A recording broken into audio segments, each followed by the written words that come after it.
Hello, everyone, and welcome to the Global Admissions Global Universities Online Open Day. Thank you so much for joining.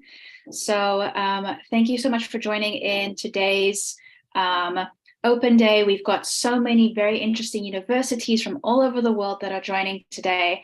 And first up, we have a Canadian university. So we have Carleton University's Ms. Emily here, and she is going to be presenting Carleton University to you guys. And if you have any questions, please feel free to leave them in the Q&A box. We can do a Q&A session in a bit as well.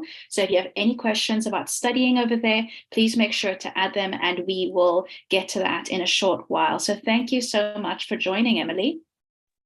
Thank you so much for having me. I'm very excited to be here. Well, we're happy to have you. So, okay, let's get started. Perfect. So just hang on one moment, everyone. I'm going to share my screen quickly, and then we will get started.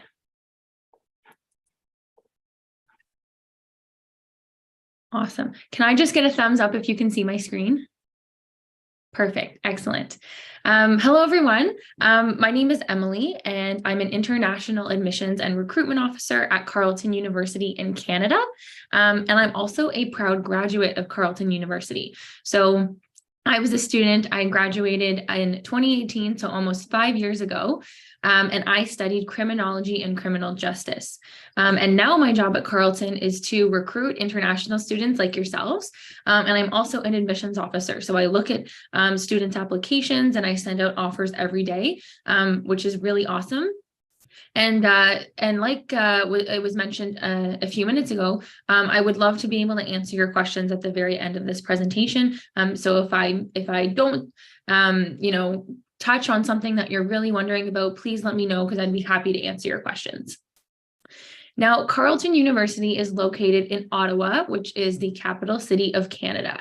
We are located sort of on the east side of Canada. Canada is a really, really big country. So it can actually take more than 6 hours to fly from one end to the other, from west to east. We're located more on the east side. And something that we're really well known for is our abundance of activities, and specifically winter activities. You can see here a pair of skates, and the person standing in these skates is standing on the world famous Rideau Canal, which is a really large waterway. And in the winter, it freezes over to be the world's largest outdoor skating rink. So a lot of the time when people are new to Ottawa or people are new to Canada, that's something that they get to take part in. And that's a really exciting winter activity for them to do. This is a shot of sort of the side of our campus here. One of my favorite things about our campus is that we have a lot of really beautiful outdoor space. So you can see here we have a river flowing. We have lots of green space with lots of trees. So oftentimes when it's warm weather outside, you'll see people outside eating lunch or doing their reading or studying outside. Sorry, I just got to let it play through. So this is sort of an aerial shot of our campus. Now, our campus is what we call a self-contained campus. You'll think of probably a lot of universities that are spread out over downtown, or maybe they're even spread out over an entire city. But we're not like that at Carleton. We're on a self-contained campus, which means that we have everything we need right here on our campus. We have 3 very distinct borders. We have the Rideau Canal, which is right here along the one side of our campus. We have the Rideau River, which is a little bit blocked off by this picture, but going around one side. And then we have a major roadway at the very top of our campus up there. And then everything you need is right there. And something that you actually can't see in this picture, but is really handy, is our underground tunnel system. So every single building on campus is connected through underground tunnels, which is really, really nice, especially when it's raining out or it's cold outside and you don't want to have to bundle up and maybe get cold. You can actually go anywhere on campus by just going down into the tunnels. And the campus itself is broken up into sort of 4 subsections. We have our residence buildings all in one area here.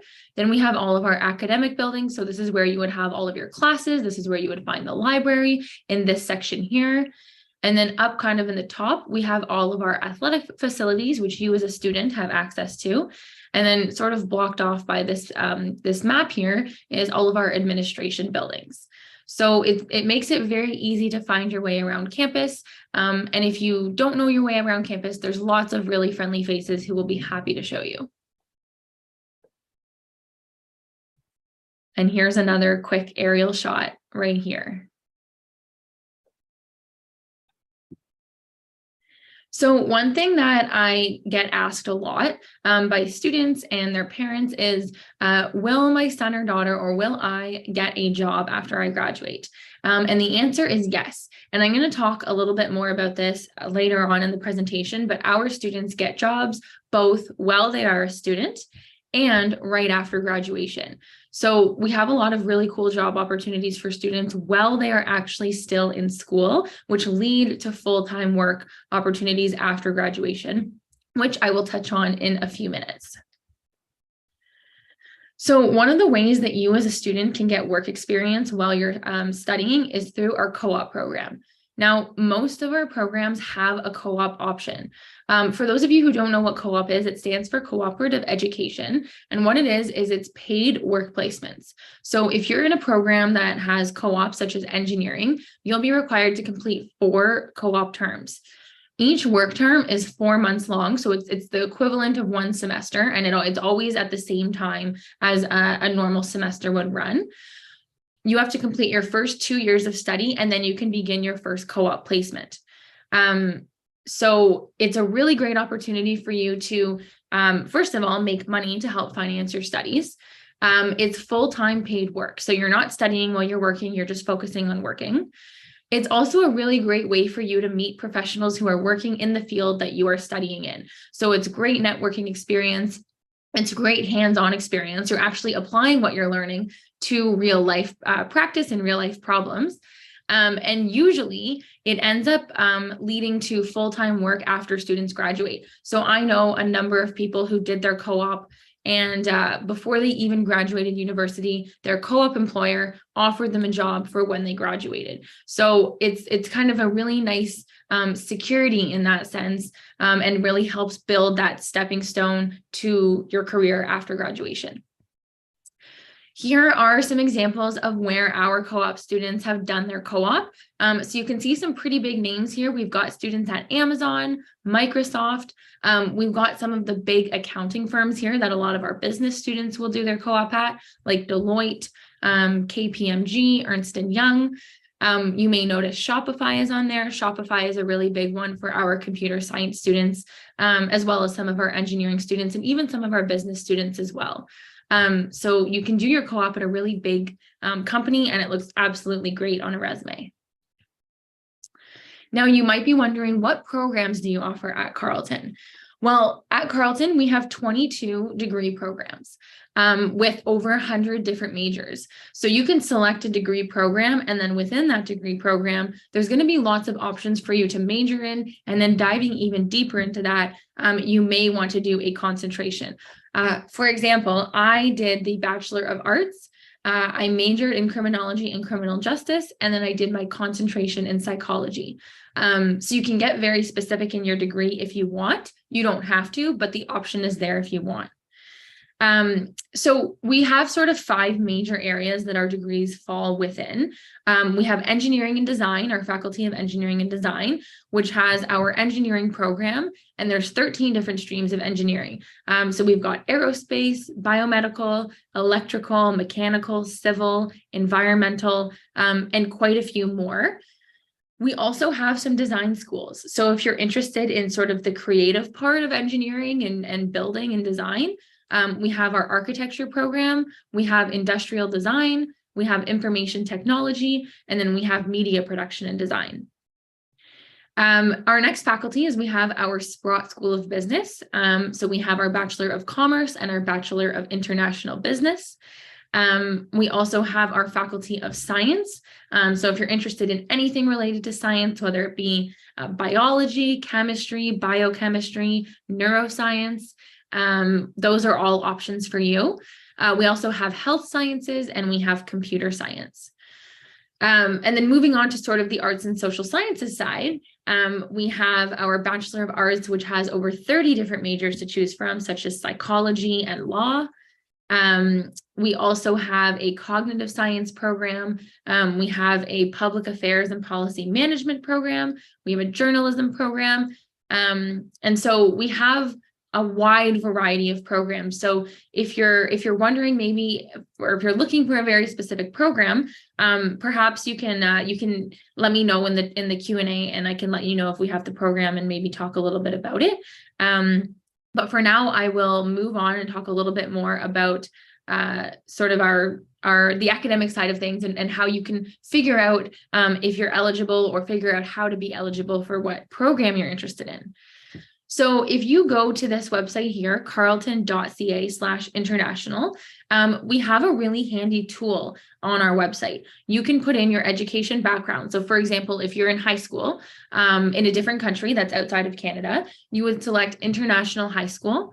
Then you can select your curriculum. So you can see here, we have the Caribbean curriculum option. If you're in IB, you would select IB.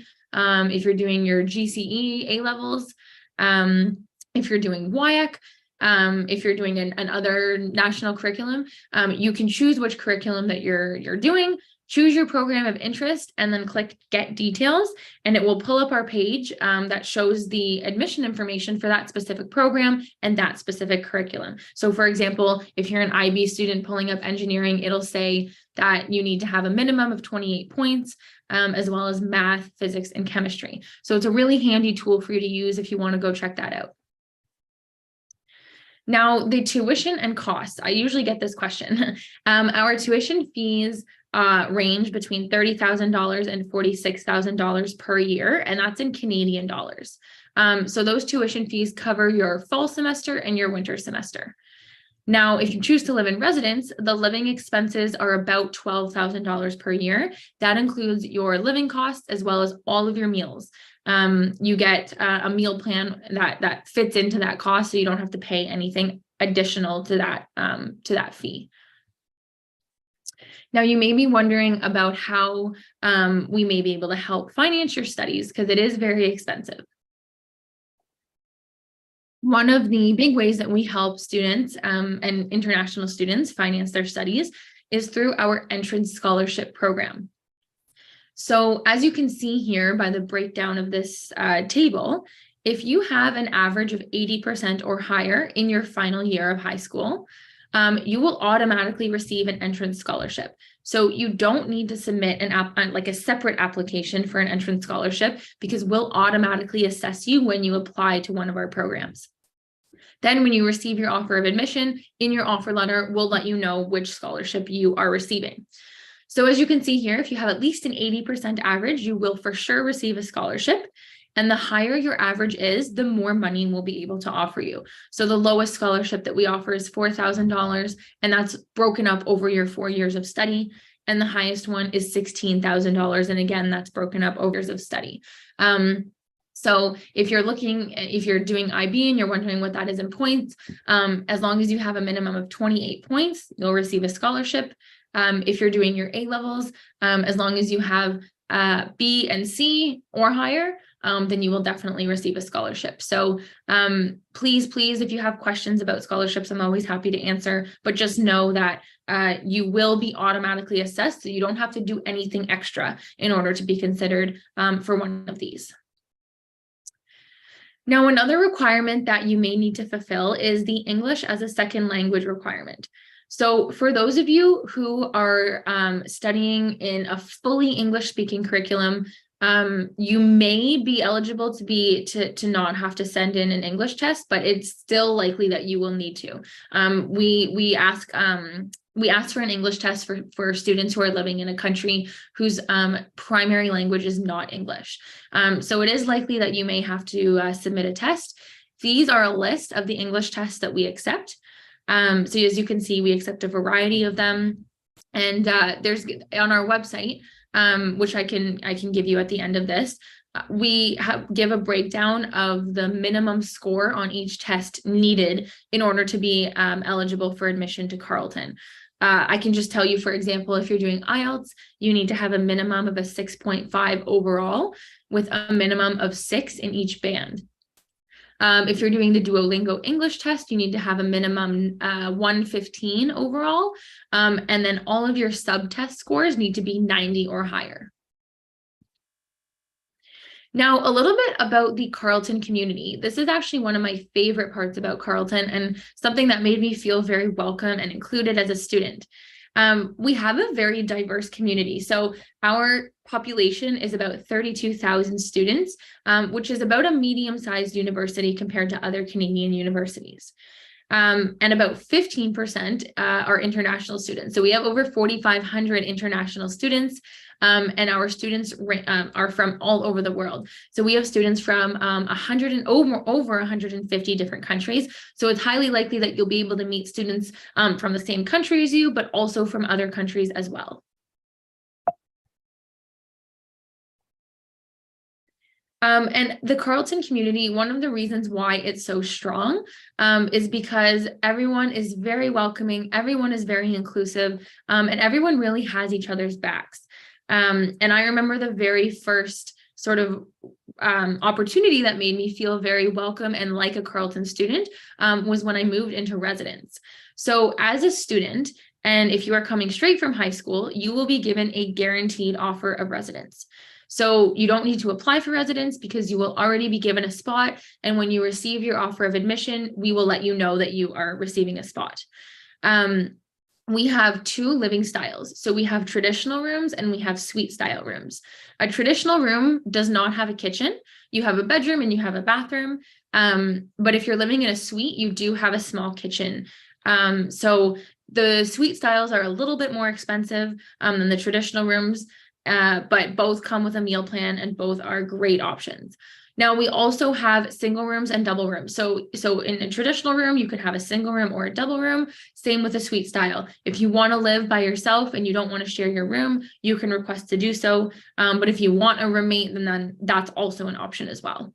And both types of rooms, all types of rooms come with an all access meal plan, which was one of my favorite parts about living in residence because you have all your meals cooked for you. The meal plan is unlimited, so you can swipe into the cafeteria as many times as you want throughout the day. You can stay as long as you want. It's buffet style, so you can grab as much food as you want. You can grab a snack for when you go to class. It's really, really great. And there's a constant rotating menu. So the choices are always different. There's lots of variety. And our cafeteria staff always have options that cater to any dietary need or restriction or accommodation necessary. So it's it is a very inclusive space, and we want you to be able to, feel at home.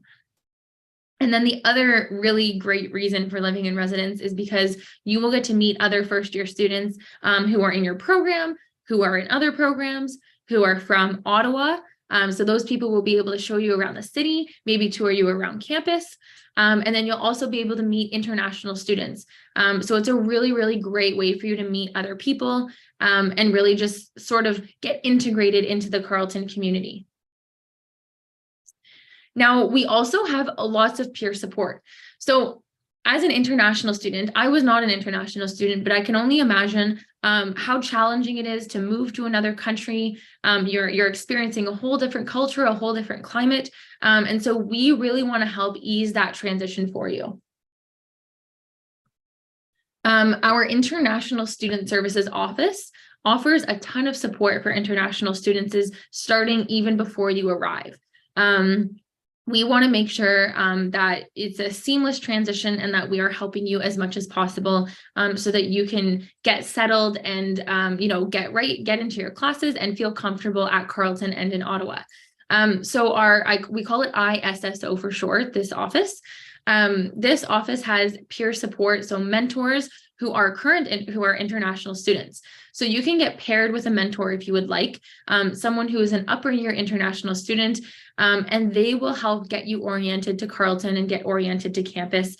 They can show you the different resources and the different supports and services that are available to you, and really just be there as a guide and a mentor, and to answer any questions that you may have. It's always nice to get the perspective from a current student because they've got the experience, they know what they're talking about.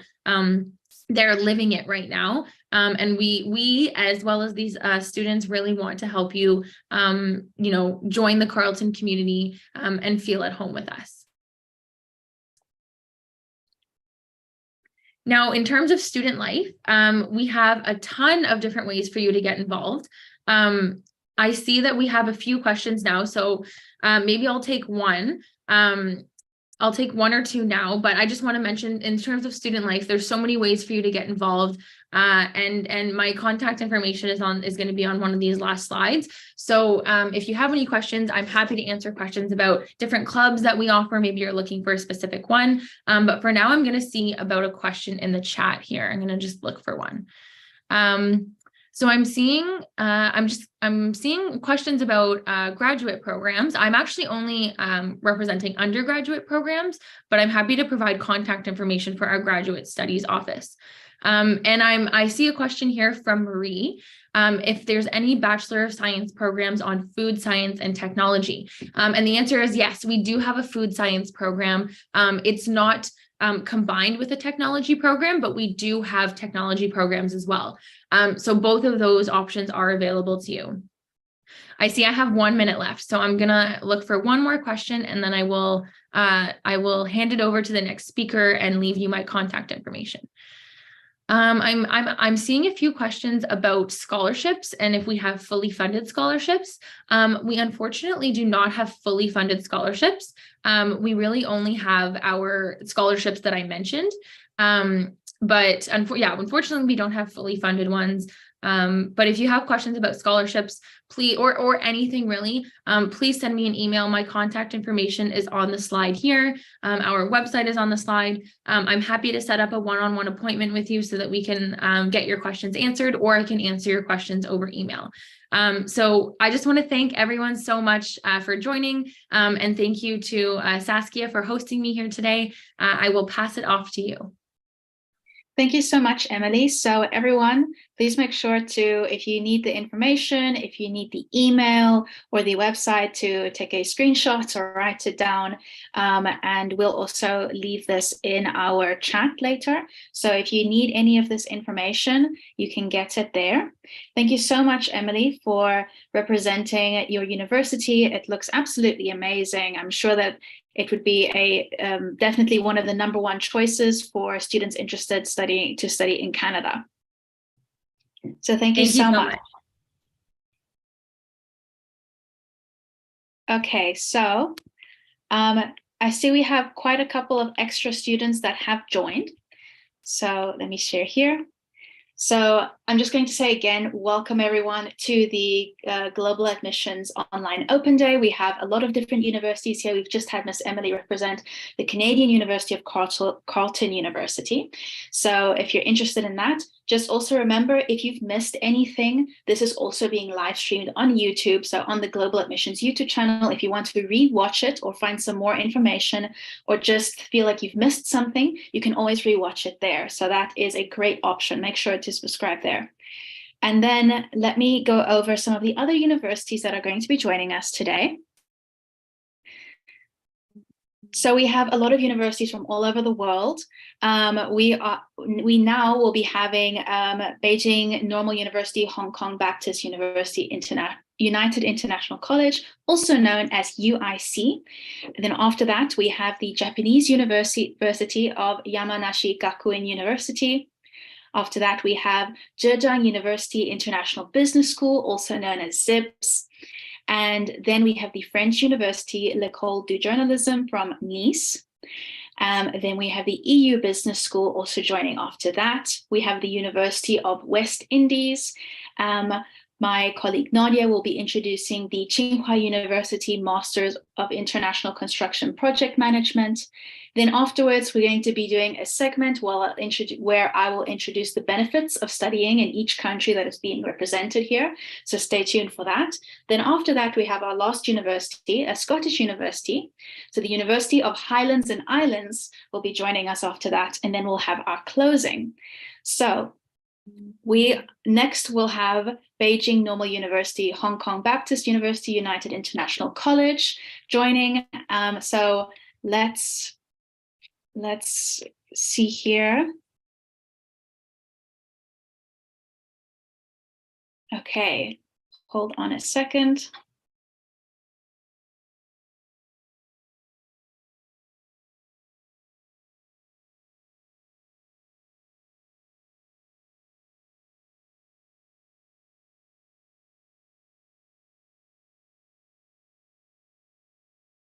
Oh. Okay, so we have a slight change of plans. Right now we have Zhejiang University International Business School. So we can have them go up first. So hi, Ms. Joyce, it's so great to have you here. Hi, Saskia. Thank you so much for inviting us. I see the time is still kind of half an hour earlier than expected. Should we wait for Beijing Normal University? If by then they don't have, then yeah, we would prefer to be the arranged time as we have certain audiences coming on that slot. Thank you. Okay, that's no problem. So then hold on 1 minute and we'll also play a short clip for everyone about global admissions. So just hold on 1 minute.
Hello, everyone. Sorry for the slight mishap. We have UIC here with us. So we have Miss Jessie with us. Thank you so much for joining.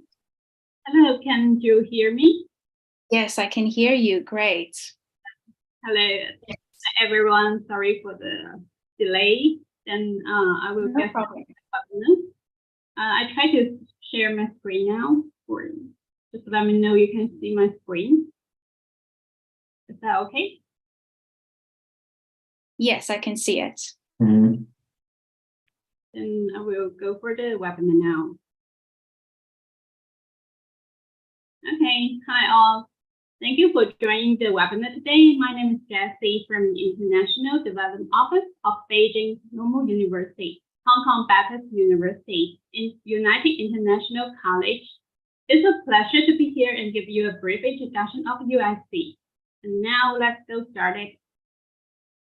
UIC is the first full-scale institution jointly funded by the Mainland University and the Hong Kong University. The Mainland University is named Beijing Normal University, and the Hong Kong one will be the Hong Kong Baptist University. And the students, when the student graduates from school, they will receive their graduate certification from UIC and also receive their bachelor's degree of HKBU. Here you can see our Professor Tang Tao. He is the member of our Chinese Academy of Sciences. As you can see, here is our location. We're not in Beijing or Hong Kong. We are in Zhejiang. Zhejiang is a very beautiful coastal city here and also located in the Great Bay Area, which full name is Guangdong, Hong Kong, Macau, Greater Bay Area. Zhejiang was one of the first places where modern Chinese met the Western culture. And you can see here is our second phase campus, and it's quite near from our first phase here. Let's move to the dorm, and here is the very new and beautiful area of our new dorm area here. You can see it's also located in our second phase campus. And also the second phase campus consists of 3 clusters, which is scientific research building, teaching blocks, and resident halls. You can see it's really beautiful. And students here can share bags with other domestic students here, or also you can invite your friends or whoever you want to stay with, then you can just apply your application and let us know who will be your roommate here. And let me introduce something about our Greater Bay Area. As you can see, the very special location of Zhejiang is quite near Hong Kong, Shenzhen, Guangzhou, Macau, and other very big cities in Guangdong province. And we got the bridge, maybe just need a 1 hour drive to those cities around here.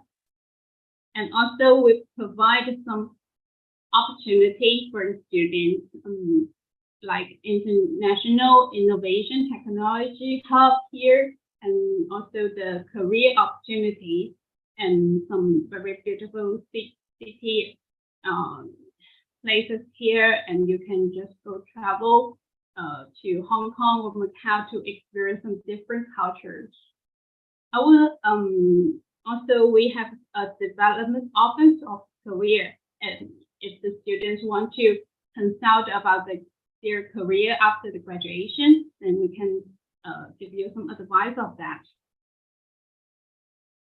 And our mission is to develop a liberal arts college dedicated to producing well-rounded global talent. And as well, we are located in the Greater Bay Area. The graduates are expected to gain more possibility to work in Hong Kong once the initiative immigration arrangement for non-local graduate programs to expand Hong Kong's talent pool are implemented, which means students would get more opportunity after their graduation. They can get an opportunity to work in Hong Kong or Macau or any other big city near Zhejiang, or we can provide some position in Zhejiang company as well. And the most important part is the tuition fee here. To compare with other public university in China, UIC costs very high tuition fee, but I can say definitely it's worthwhile to study here. Most of the program will cost 100,000 RMB per year, but the musical art program will cost 120,000 RMB per year. So just pay attention if you want to apply this musical arts program, then it will be a little bit different with other programs. Will come a little bit higher tuition fee, and also the dormitory fee. We offer 2 types of bedroom for the students, which is 2 bathroom here, or you can choose 3 bathrooms. The price is different. And go back to UIC, and we can see at the chart, UIC has worldwide staff recruitment. Faculty member comes from more than 30 countries and regions, and also the students. Most of the students will come from mainland China, and part of the students come from Hong Kong, Macau, Taiwan, and also we have some international students from all over the world. And here is some faculties and schools and some academic support units here, such as General Education Coordination Center, Co-Person Education Center, and also we have English and Chinese Culture Center. Let's go to the programs we offer. First will be the Faculty of Business and Management. The most popular one will comes to accounting, and as well as finance, and also some international students who will choose entrepreneurship and innovation because they want to do some business in China after graduation.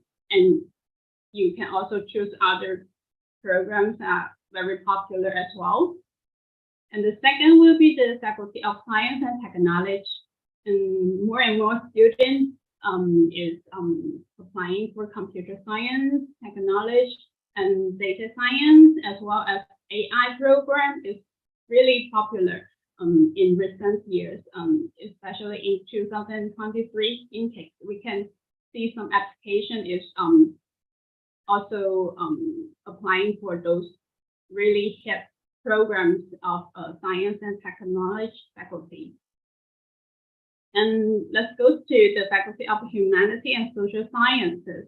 We can see also we have several programs here, and students also international students who also like to apply for English language and literature study, like some communication studies here, and it's very special in UIC, and we invite some very famous teachers and professors who have some relevant experience in this area. And last but not the least, and the School of Culture and Creativity, and it's very newly programmed here, and you can see the music performance is also the new program we have provided in these 2 years, and it's also very warm welcome by the international students here. And you can choose some popular programs such as media arts and design, cinema and television, and you can do some, you can just be at the producer after the graduation, then you can take some relevant courses. And we can see some cooperation with worldwide institutions, exchange and summer programs, which means internationals, once you are recruited by UIC, you can also join in and apply for some summer courses and exchange our program. Then you can go to another high top ranking university to experience their country. We do offer the opportunity same as the domestic students, and we are our office is trying to get more cooperation opportunity to some higher level university, higher ranking, QS ranking university all over the world. as you can see, Australia, USA, and some very top-ranking university in European countries as well as in Asia. For USC graduate prospects, as you can see in 2021, most of the students will go further study after their graduation. They will choose to go for UK, Australia, and some other countries after the graduation to continue their study.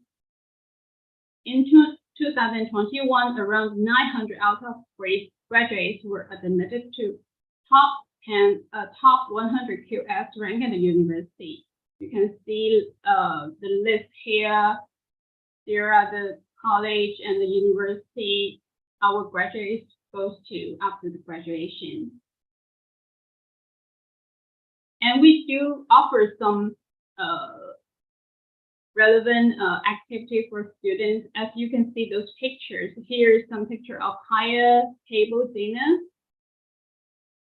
and some event activities, because we want to involve the international students to experience some Chinese culture traditional festival. Then we will invite them to do some activities such as during the Mid-Autumn Festival or Spring Festival. We will just gathering together and celebrate the festival together.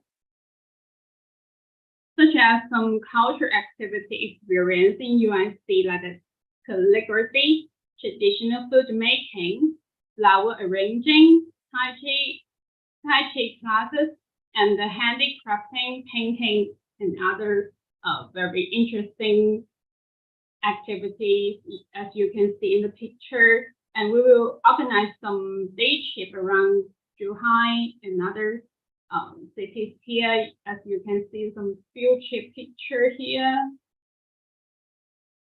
And also, students like food very much. As you know, dim sum is very famous in Guangdong and Hong Kong. Then we can hear from the international students, they will go for some really good food during the weekend or some time after the class with other friends in USC. And here is a video. Let's enjoy video to see what international students think of USC.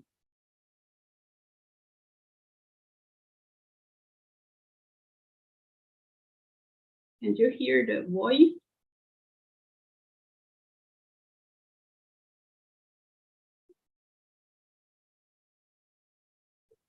Hi, Jessie. No, the sound is not on. Okay, let me check. When you decide to share your screen and sharing the video, just make sure that you've clicked it so that it's optimized for video. I think so.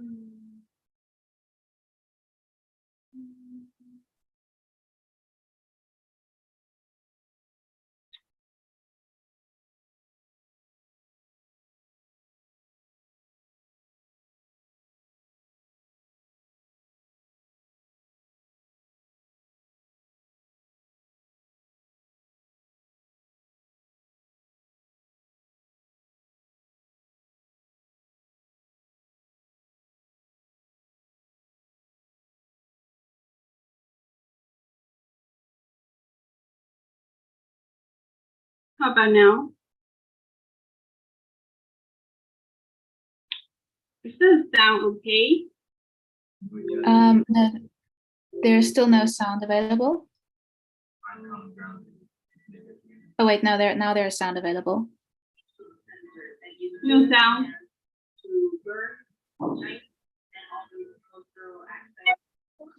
Traditional music, traditional dances, history, and geographical. Is that working? Yes, there is some sound now. It's really awesome that I'm really happy here, and our technology on the classroom and the teachers are with us. I really appreciate to be here and living my family.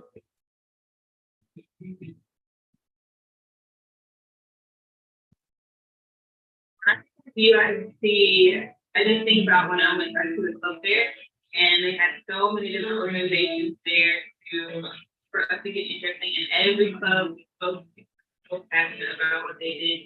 Whether it was the outdoor club or the fashion model club, everyone was really, really dedicated to their craft.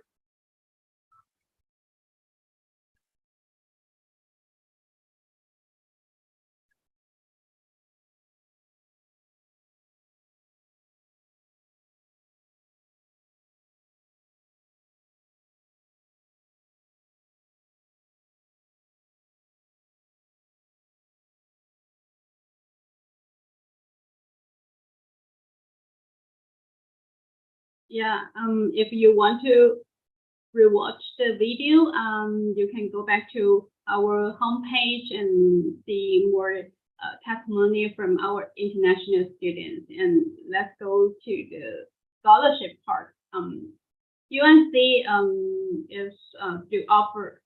we do offer different types of entry scholarship for international students. If the student is really excellent, then they can get a full entrance scholarship, which is cover all those tuition fee. But we have another stream just providing 30% entrance scholarship, and also all those international students will awarded government scholarship, but it's only one time.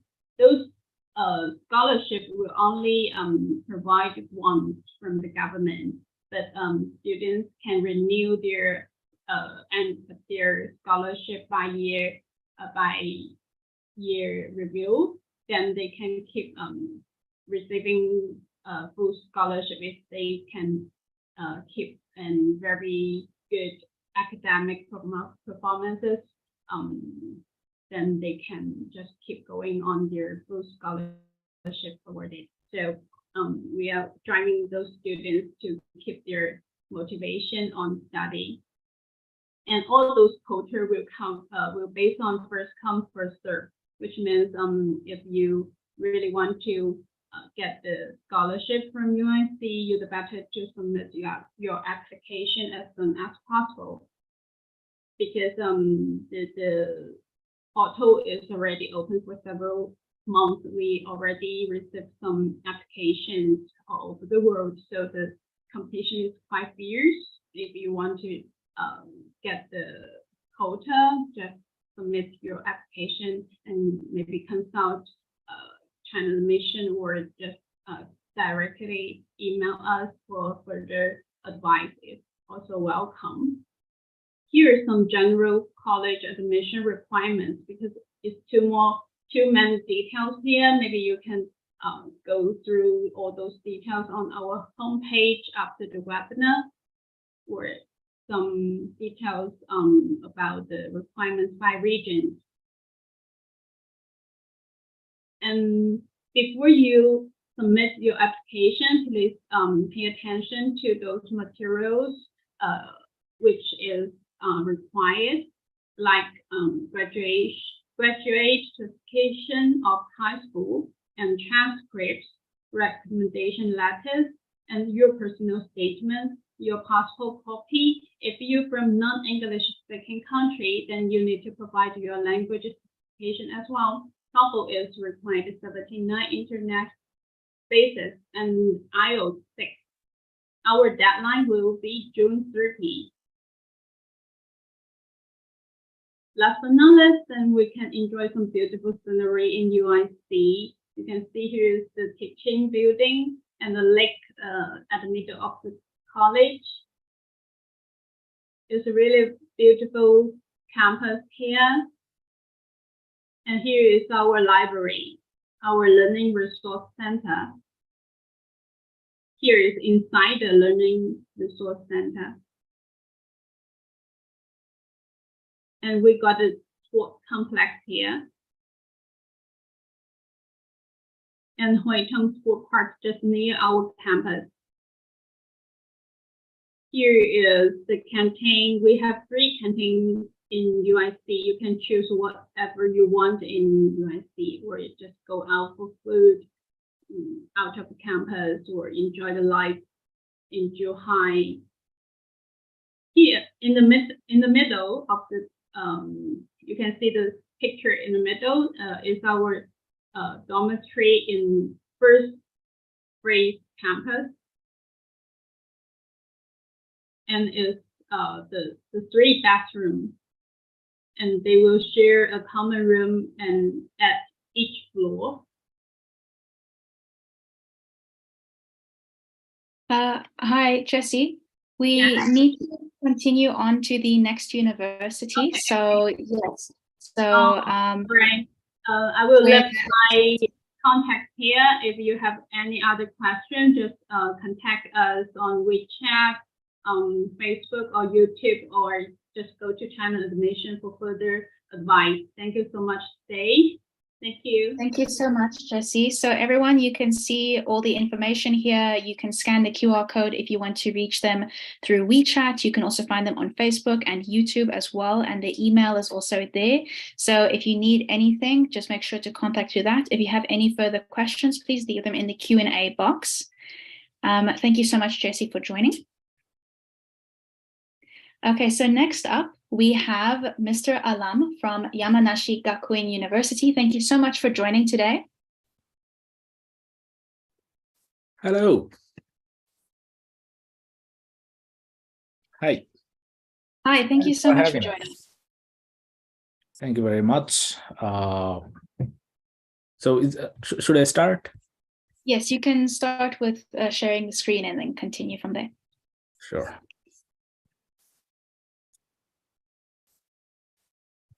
Okay, I hope you can see. Yes, we can see everything here. All right, fine. So hello, everyone. My name is Alam. I am the International Marketing Officer at the International College of Liberal Arts, iCLA in short, in Yamanashi Prefecture, Japan. So we are one of the 5 undergraduate departments of Yamanashi Gakuin University. The only department actually where the courses are taught entirely in English. But we, so the thing is, you don't have to worry about your Japanese ability to apply or to enroll.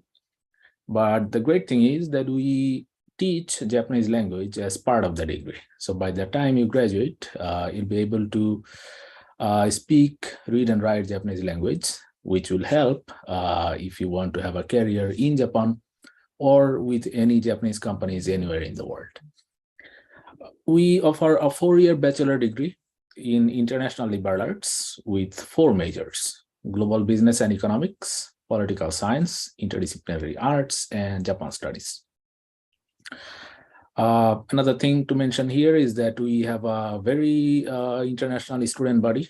Over 60% of our current students are coming from 40 different nationalities. We have quite international faculty members as well. So hopefully you will have a multicultural atmosphere at iCLA. Right, so before talking about iCLA, let me just go through a few things about Japan in general. So you will maybe think, maybe you are thinking, why Japan? Why do I need to go to Japan? Or why should I go to Japan? So why could that be? First thing is, of course, the quality of education. As students, I understand that's the biggest question. So as you may know, almost every sector in Japan is quite well organized. So the education sector is just like that. We are accredited by the Japanese government. So when you have our degree, it means that you can use it anywhere in the world. You can be sure that you will receive a world-class education. Secondly, affordability. Well, of course, Japan is not the cheapest place on earth, but if you compare with US, UK, Canada, Australia, as international students, you will see that the tuition fees here in Japan are quite affordable compared to those countries. Because in most of those countries, as international students, you may need to pay 2, 3, 4 times higher than the domestic students. But that doesn't happen in Japan. The fees are the same for everyone. So it's more affordable. And another thing is, of course, people have this image about, Japanese mega cities like Tokyo, where everything is very, very expensive. So the cost of living is a worry, but where we are located, it's an hour and a half away from Tokyo. So we have a great access, but not in Tokyo. So the cost of living is affordable as well. Safety and security, another issue, but Japan is known worldwide as a very safe and secure country. Crime rate is really low. Crime against foreigners is almost never heard of. I mean, I'm a foreigner, of course, here in Japan. I've never had any such issue since I've been here. I've been here for quite a long time, actually. Right, internationalization. So Japan has started internationalizing more and more, especially in recent years, before and after the Tokyo Olympics. So it means that they are more open now than even before to the foreigners, to foreign countries, to foreign people. They want to expand. So it is a great time for the international students to come to Japan. And in addition to internationalization, Japan, maybe many of you know already that Japan has an aging society, but they have a pretty big economy. To keep that economy running, actually, they need more and more young people. So these international students who speak their own language, in most cases, they speak English. And after coming here, learning Japanese language, they know Japanese language as well. So for these students, actually, Japanese, it could be a great opportunity for them to have a career in Japan after graduating, because Japanese companies are really looking for such people. And other than that, Japan has great cuisine, great places to visit. People are really friendly. So altogether, it is an amazing place to live and study. Right, so just, when we think about Japan, some images just come to our minds. So sushi, for example. A few photos of Tokyo. As I said, we are just an hour and a half away from Tokyo. So whenever you want to or you need to, you can from one subject area, but you will be able to utilize that in somewhere else. And very importantly, liberal arts education teaches how to think, not what to think. As you know, in today's world, people need to make decisions themselves. They need to gather information, they need to analyze that, and they need to come to a decision. So that's what liberal arts puts the focus on. And unlike, again, the common way of education where there is a big classroom full of students and students just listen to the professor, take notes, appear in the exam, they pass. Unlike that, in liberal arts, the students will be actively participating in the learning process. Okay, there will be a lot of discussion, debates among the students with the professors. So all these will actually develop their employability skills, because this process actually helps the student build up their presentation skill, their communicating skill, and of course their analyzing skill. So when they look for a job, they have more and more options. Right, so how it works in liberal arts. So first of all, there is a common curriculum. You don't have to decide your major before you enroll. So during the first year, there is a common curriculum that we'll be going through. For example, at iCLA, our common curriculum will make you familiar with at least 3 of the 4 majors that we offer. So at the end of the first year, you will declare your major. The class sizes are pretty small. We usually have 10 to 15 students in a class. So it is to make sure that every student has enough opportunity to express themselves. Okay. And some other areas of course include a broader choice of electives. So we'll talk about the electives later, but just to mention, we have electives on data science, for example, on sociology and psychology, on natural sciences. So again, you can, these are supplementary subjects. So you can supplement your major studies with studying these subjects. About iCLA, first of all, the location. So it's just west of Tokyo. Some of you may have visited Japan. And if you have visited Japan, chances are you visited Mount Fuji. So actually, Mount Fuji is in Yamanashi Prefecture, where we are located. It takes an hour and a half by high-speed train from central Tokyo, Shinjuku Station, if you know Tokyo. And although high-speed trains are a bit expensive, so our students prefer highway buses. Highway buses take maybe around 2 hours to 2.5 hours, but cheaper option. So this prefecture is known as the home of Mount Fuji, one of the most known symbols of Japan. Here you can see Kofu City, where we are located actually with Mount Fuji in the background. As you can see, it's a beautiful area because we have mountains in almost every direction. Mount Fuji very famously have 5 lakes nearby. So one of the top tourist attractions, I think, anywhere in Japan. This particular place, very famous photo. So where it's taken, this particular place is maybe 30-35 minutes drive from our campus. We also have a great theme park here with a lot of activities, and this is one of the scariest rides in Japan actually when it was built. Right. And also Sakura, people coming to Sakura, they want people coming to Japan, but they love viewing Sakura. So there are a lot of good spots here and there around the city to view Sakura. And as I said, that we have mountains in almost every directions. So if you like outdoor activities, you will really enjoy this area. You'll be able Oui, je viens de voir tomber, mais on a vu un ancien qui s'appelle Vincent. Sorry, I didn't understand. Sorry, Mr. Alam, one of the other panelists accidentally left their mic open, but don't worry.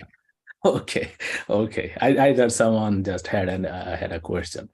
Okay, so I'll just continue then.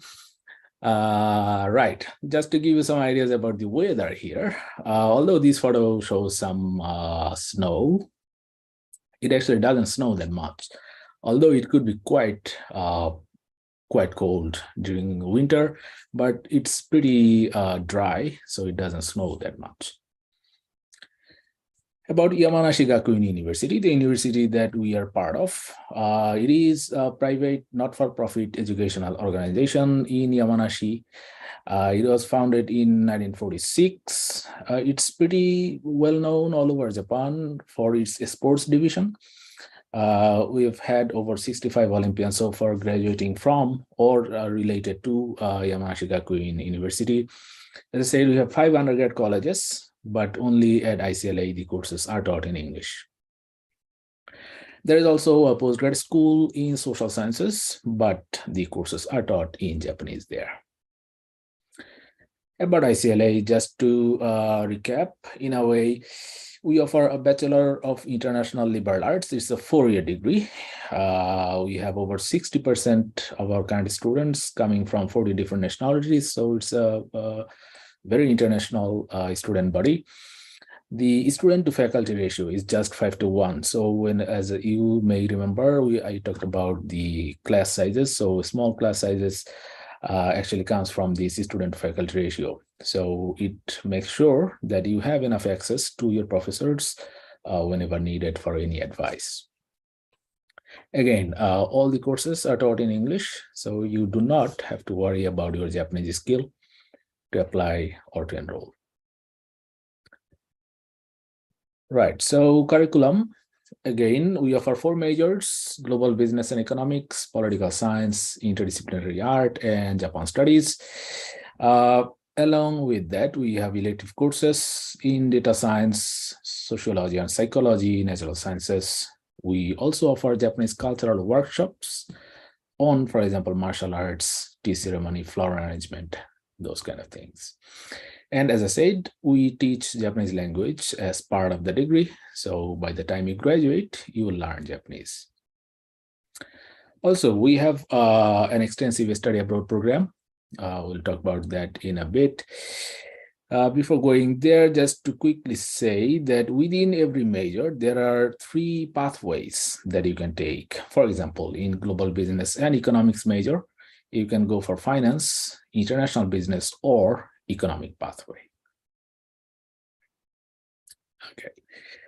So just to show some of the workshops that we offer, we do also have workshops on manga and anime, quite popular these days. Our students participate in a lot of events. Here you can see an event organized by the Kofu city. Right, about Japanese language program. So you can come here with actually 0 Japanese language ability. You can start from our elementary level, then complete intermediate, then complete advanced level. Those will be helpful if you want to have a career in Japan after graduation. We can help with JLPT, so Japanese language proficiency test. We can support with preparing. About our study abroad program, we have right now over 70 partner universities in 31 countries and regions, including UK, US, Canada, Australia, a lot of those, European countries as well. So you can go and study there for 1 or 2 semesters, usually during your 2nd or 3rd year. It's optional for international students, but it's a great opportunity to kind of experience another country, some other people, another culture. And the good thing is that it is based on mutual tuition waiver. So wherever you go, even if that university's fees are much higher than ours, you'll still be paying iCLA fees. And the credits that you will be earning there will be counted towards your graduation. Okay, so here you can see a little bit of how our campus looks like. And about accommodation, I know a lot of you are concerned about the housing, about the accommodation, what will happen, things like that. So if you just look at my screen, we actually, these 2 on 2 sides of me actually are the dormitories. So we have really on-campus student dormitories. It's actually mandatory for the first-year students to live in the dormitory. There will be, individual rooms with AC and a bed and a desk and things like that, with some common facilities for 8 students, like a bathroom and a mini kitchen. Right. The student life, well, we have events, festivals throughout the year. There are events organized by iCLA. There are events organized by Yamanashi Gakuin University. iCLA students can actually attend both. There are over 90 different clubs and societies that you can join. A lot of them are actually sports-based because, as I said, we are well known for our sports division. Some of them, they play at professional level, but if you want to keep it casual, there are clubs and societies like that as well. And it's actually a great way to improve your Japanese language ability, to make local friends, to learn Japanese culture as well. So about the applications, we have a completely online application process. There is no need to send us any document by post or anything. We don't have any minimum grade requirement or anything like that. We do a holistic review. So after you apply, based on your academic grades, your performance during the interview, how well you write your essays, all those things, our admissions committee will decide the results. Again, we don't need any Japanese ability to apply or to enroll. So we need basically two things. One is high school diploma, and which means that you complete 12 years of school education and you have the English proficiency. Said IELTS 6, we also accept TOEFL 76 or Duolingo 95 or equivalent. To give some ideas about our fees, the fees are a little less than 1.6 million Japanese yen per year. There is an additional enrollment fee. It is a one-time fee during admission, which is 200,000 Japanese yen.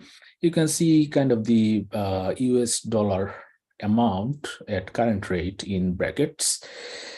I mentioned that it's mandatory to live in the dormitory for the first year. The cost will be around 920 to 950,000 yen for the first year. It will include, of course, accommodation, utilities, internet, also a meal plan at our cafeteria. To help with the tuition fees, we offer tuition waiver scholarships at 4 levels, actually, 25%, 50%, 75%, 100%. Again, there are no set requirement for these scholarships. As part of the admission process, you can actually apply for the scholarships, and based on your grades and all other things, the overall application merit, the admissions committee will decide what kind of a scholarship we can offer. We have 2 intakes every year, spring and fall. Right now, the applications are open for the fall intake this year. The deadline is April 17th. Another thing to mention here that we do have a small application fee, 7,000 Japanese yen, mandatory, non-refundable. Right. So, well, after graduating from iCLA, you can actually go to whatever direction you want. We have students who have started working in Japan. We have students who went for higher studies to postgraduate schools. We have students who went back home and started something there. So it depends on what you want, but we'll be able to support you in that, with that. So that's it from me. Thank you very much for listening. I don't know if we have time or if we have any questions. If there is anything, we can talk about that now. Yes, so we do have a couple questions that we can quickly go over a couple of them. So you mentioned that they don't need a Japanese language like proficiency certificate in order to apply. Do they need an English proficiency certificate? Yes, we do. So unless the student is from an international school, like IB or A levels, we'll need IELTS 6.0 or equivalent. So we also accept TOEFL 76, Duolingo 95. Okay, thank you so much. And then let's see if there's one more question. Yes. So you mentioned that it is mandatory to live in the dormitories during the first year. Is there still the option to do that in the later years? Yes. So actually, the new entrants will be given the priority, but depending on availability, the students can keep living in the dormitory for even the full 4 years if they want to. Okay, great. Thank you so much, Mr. Alam. Thank you for your presentation. And I see you have your contact details here. So if anyone is interested or has any questions, please make sure that you write down this information or take a picture or a screenshot. So you can get the email here, and the website is also here. So just take note of this. And thank you so much for joining today. Thank you very much for having me. All of you, enjoy your evening, enjoy the time here. And yes, if there are any questions, please feel free to email me anytime. Thank you. Thank you so much. Okay, we're going to be moving on to our next university. So next up, we have Zhejiang University International Business School, where we have Ms. Joyce Welcome, Ms. Joyce. Thank you for joining. Thank you, Saskia, and thank you, Global Admissions, for inviting us. Of course. So should I start? Yes, so you can share your screen and then you can start your presentation. Okay. Can everyone see my slides? Yes. Awesome. Okay, so hi everyone. My name is Joyce. I'm currently running the Zhejiang University International Business Schools, the Admissions Division. Today we will go through 4 sections. Firstly, about Zhejiang University and our business school. Secondly, is on the undergraduate GCM program. The third part will cover 6 master programs that we offer. And last part will be campus facilities and general questions if we have any. So where are we? Currently, Zhejiang University is located in the Yangtze River Delta region, which is one of the most economically dynamic region in China. And we are a kind of center between Shanghai and Hangzhou. In terms of Zhejiang University, we are ranking number 42 globally in the QS World University ranking in 2023. International Business School is established in 2018. So we are number 37th colleges of Zhejiang University. And currently we offer 1 bachelor degree program and 6 master programs. We will go through each one of them. And if you have questions, please leave message in the end. We have a very diverse and comprehensive ecosystem, which ranges from university, corporate, like Ant Group and Alibaba, and as well as international institutions around the world. So let's start with the GCM undergraduate program. GCM stands for Global Communication and Management. It is a 4-year full-time English program in our international campus. And when you graduate, you will receive the Zhejiang University BA degree. The current student ratio will be 8:1, and we have a really diverse international student community with the heart. Here are some modules. The entire course could be broken down into 3 parts. One will be covered from Chinese language and China studies. Another one is on finance, business, and management. The third one would be more on global communication and intercultural competence. So if you log in on our official website, you could have a taste of our curriculum range from management, economics, communication, and foundation course. Here are some of our events. A lot of international students are interested in coming to China to study. And since the 9th of January 2023, so literally 1 month ago, all the international students can now enter the border without any quarantine. So you guys are very welcome to study with us physically and with no more quarantine involved. Here are some of our external lectures available that apart from our academic courses. So here are a scholarship snapshot. And we have a really diverse student community, and this is a part of the countries that our students coming from. So this is ranging from Asia, Europe, America, both cover North America and Latin America. Since the sound is not available, I will skip the video, but everyone is very welcome to access our YouTube channel to view this video. The admission process for our GCM program is opening right now. We are doing a rolling basis. So if you apply early, we'll always have an earlier advantage than others. And the deadline for the final round will be on the 30th of April.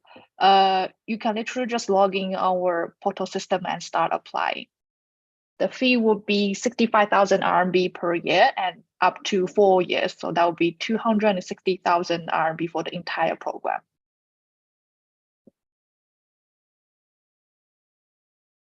So now we are entering into our master program. So the first I would like to introduce to you all is the International Master of Finance. This is a 2-year full-time program. It's mainly taught in English, and we have both domestic and international student. And the orientation and also kind of the direction is focused on digital finance and fintech. We can see from the curriculum, which covers from economics, finance, and also more on the coding, blockchain, kind of quantitative side. We also offer Chinese Mandarin as alternative courses if you are interested to learn more Mandarin.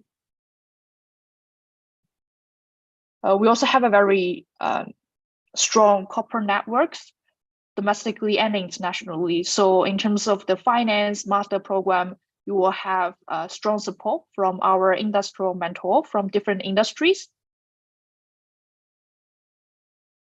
And here is one of our Thailand student who is currently working at the Lian Pay.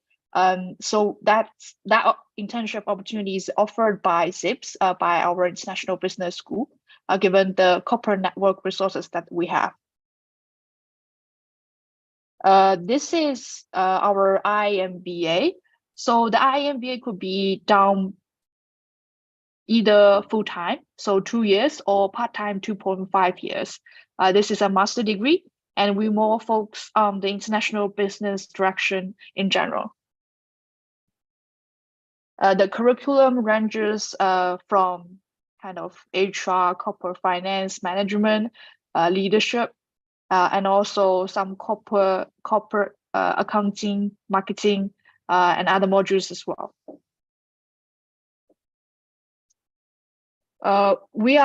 Since we are a very international, diverse business school, we offer wide range of exchange program as well. So here are some of our collaborative university that you potentially could be exchanged with. Here are some external activities that we usually offer to our students across different industries. Here is the Master of Data Science program. It's a 2.5 years full-time program, and this is really for those who have a strong mathematical background students. Usually we accept students from a STEM background, so more engineering, mathematical part.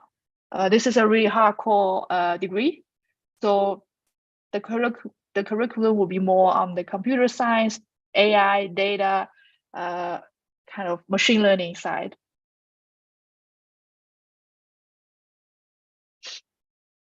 Our IMFA offers to those who are interested in the creative industry, so our fine arts kind of direction. This is a 3-year full-time program. And we have been doing this with the College of Media and International Culture at Zhejiang University. Here are some curriculum. So we do filming and media management. And also there are external electives that you could select to cover international media and marketing. Here are some filming courses that we have been doing. We also have our Metaverse campus that could be accessed online.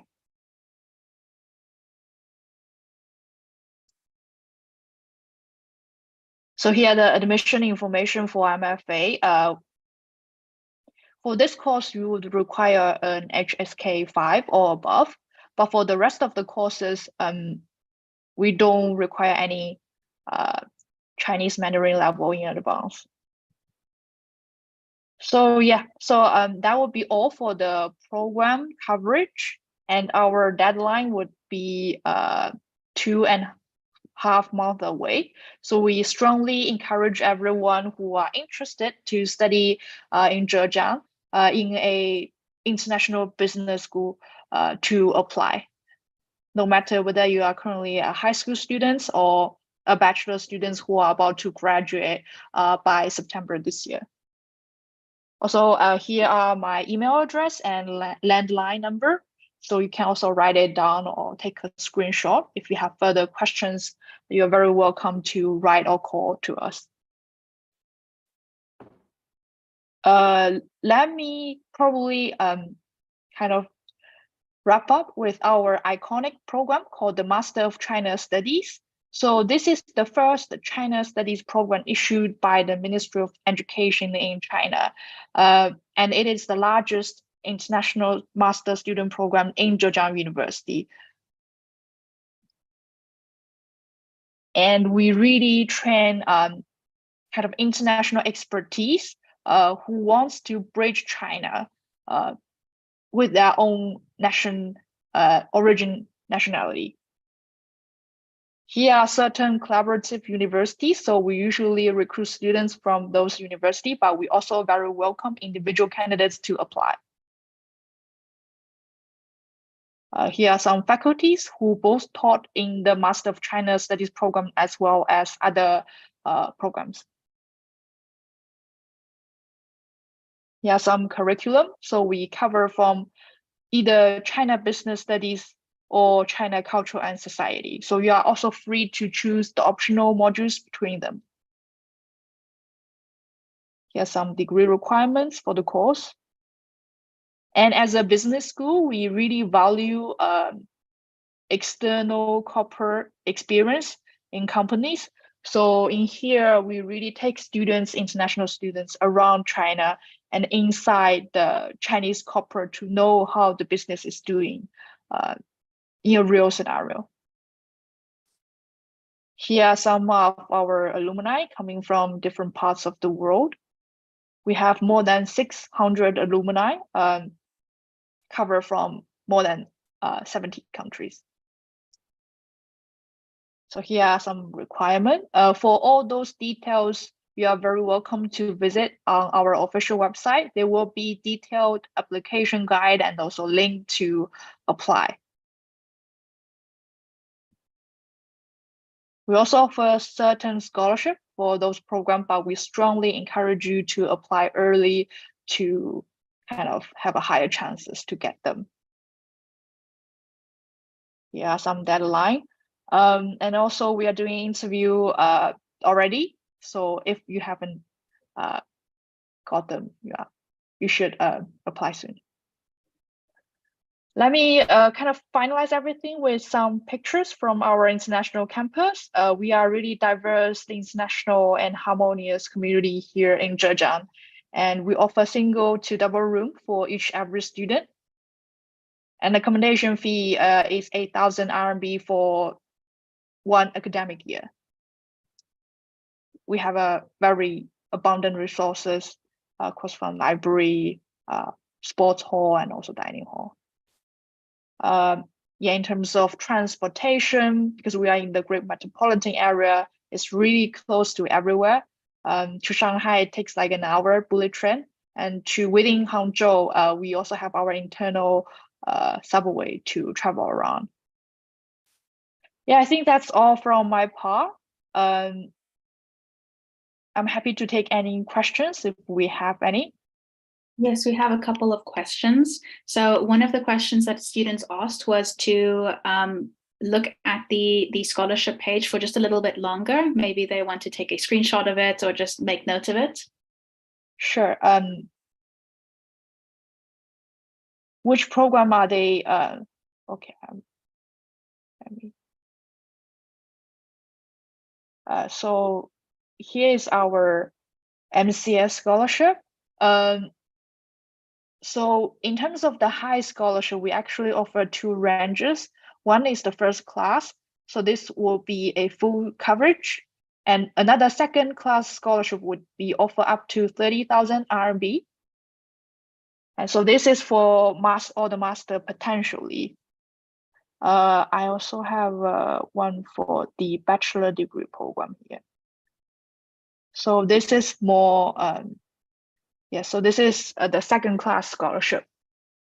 So the coverage usually ranges covers 50% of the first year tuition fee.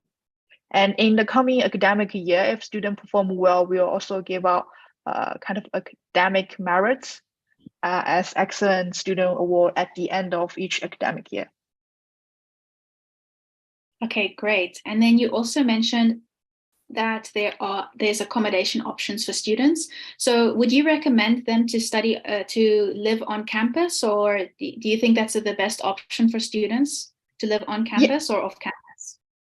Indeed, I mean, we offer every international student at least a single room coverage at the campus. I would suggest you to stay here because it's quite a big campus around.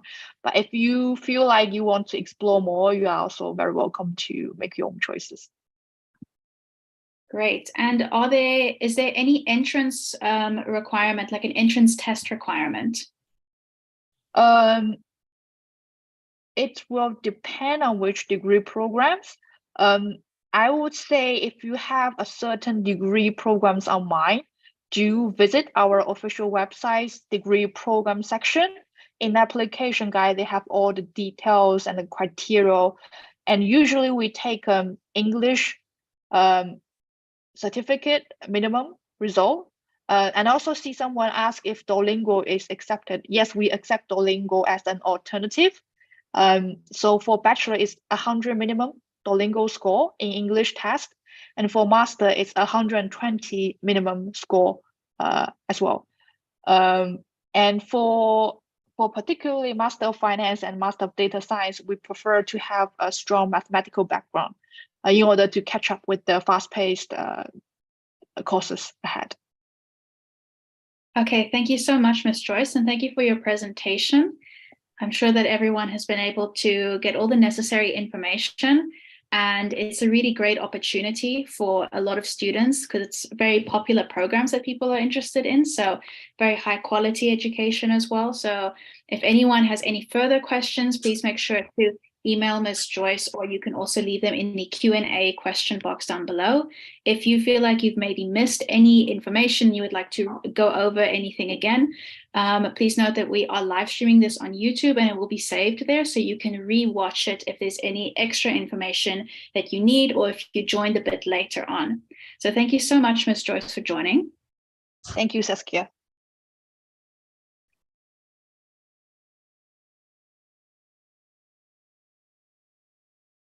Okay, and next up, we have Miss Zoe from L'Ecole de Journalisme. So thank you so much for joining.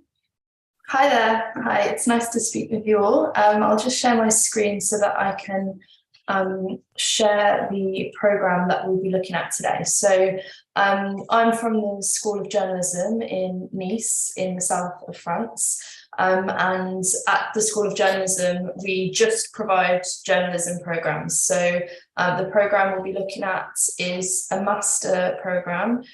So it's for students that have already completed a bachelor degree, and it is a master in international new media journalism. So whatever bachelor degree you've completed before, it doesn't matter, you can come into this master without any journalistic experience. So it's a master degree that teaches students to become a journalist within 2 years. So obviously at the school, we're based in France, but this program is in English. However, the other bachelor programs at the school are in French. For this program, you don't need to speak French. However, we recommend that you start learning French before you come to obviously move to France and start the program. The program is taught completely in English, but there are also French lessons to help you integrate into French life. And if you have to interview someone in French, you'll be learning one lesson of French a week to help you to do that. So this is the international guide, the international student guide from last year that I'm showing you. We have, international students at the school as well as French students. So in terms of the school itself. So this picture you can see up here is the promenade in Nice. So the school is really in the heart of the city, and it has existed for about 32 years now. So it's been training journalists since 1990, and a lot of the famous French journalists you see on the television or on the radio come from our School of Journalism in Nice. But we also have international journalists that have graduated from the school that work, you know, for the BBC, for CNN, for big international networks.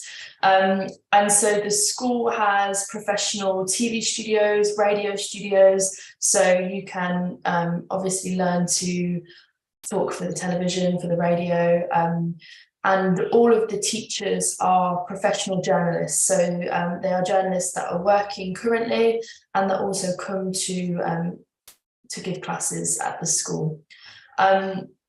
Also at the school, there's lots of professional equipment, so radio studio, like I said, but also you have access to all of the cameras, to the mobile journalism kits, iMac computers to do your editing at the school. So it's very, you know, high tech in terms of the premises. And the master's degree, if I show you in international new media journalism, this program allows you to become a journalist in 2 years. It's a 2-year master's program, and you'll be trained in multimedia, so written press, radio, television, web, social media, and mobile journalism. And like I said, you don't need to have experience to start the program. The benefits is obviously living in Nice, you know, 300 days a year of sunshine.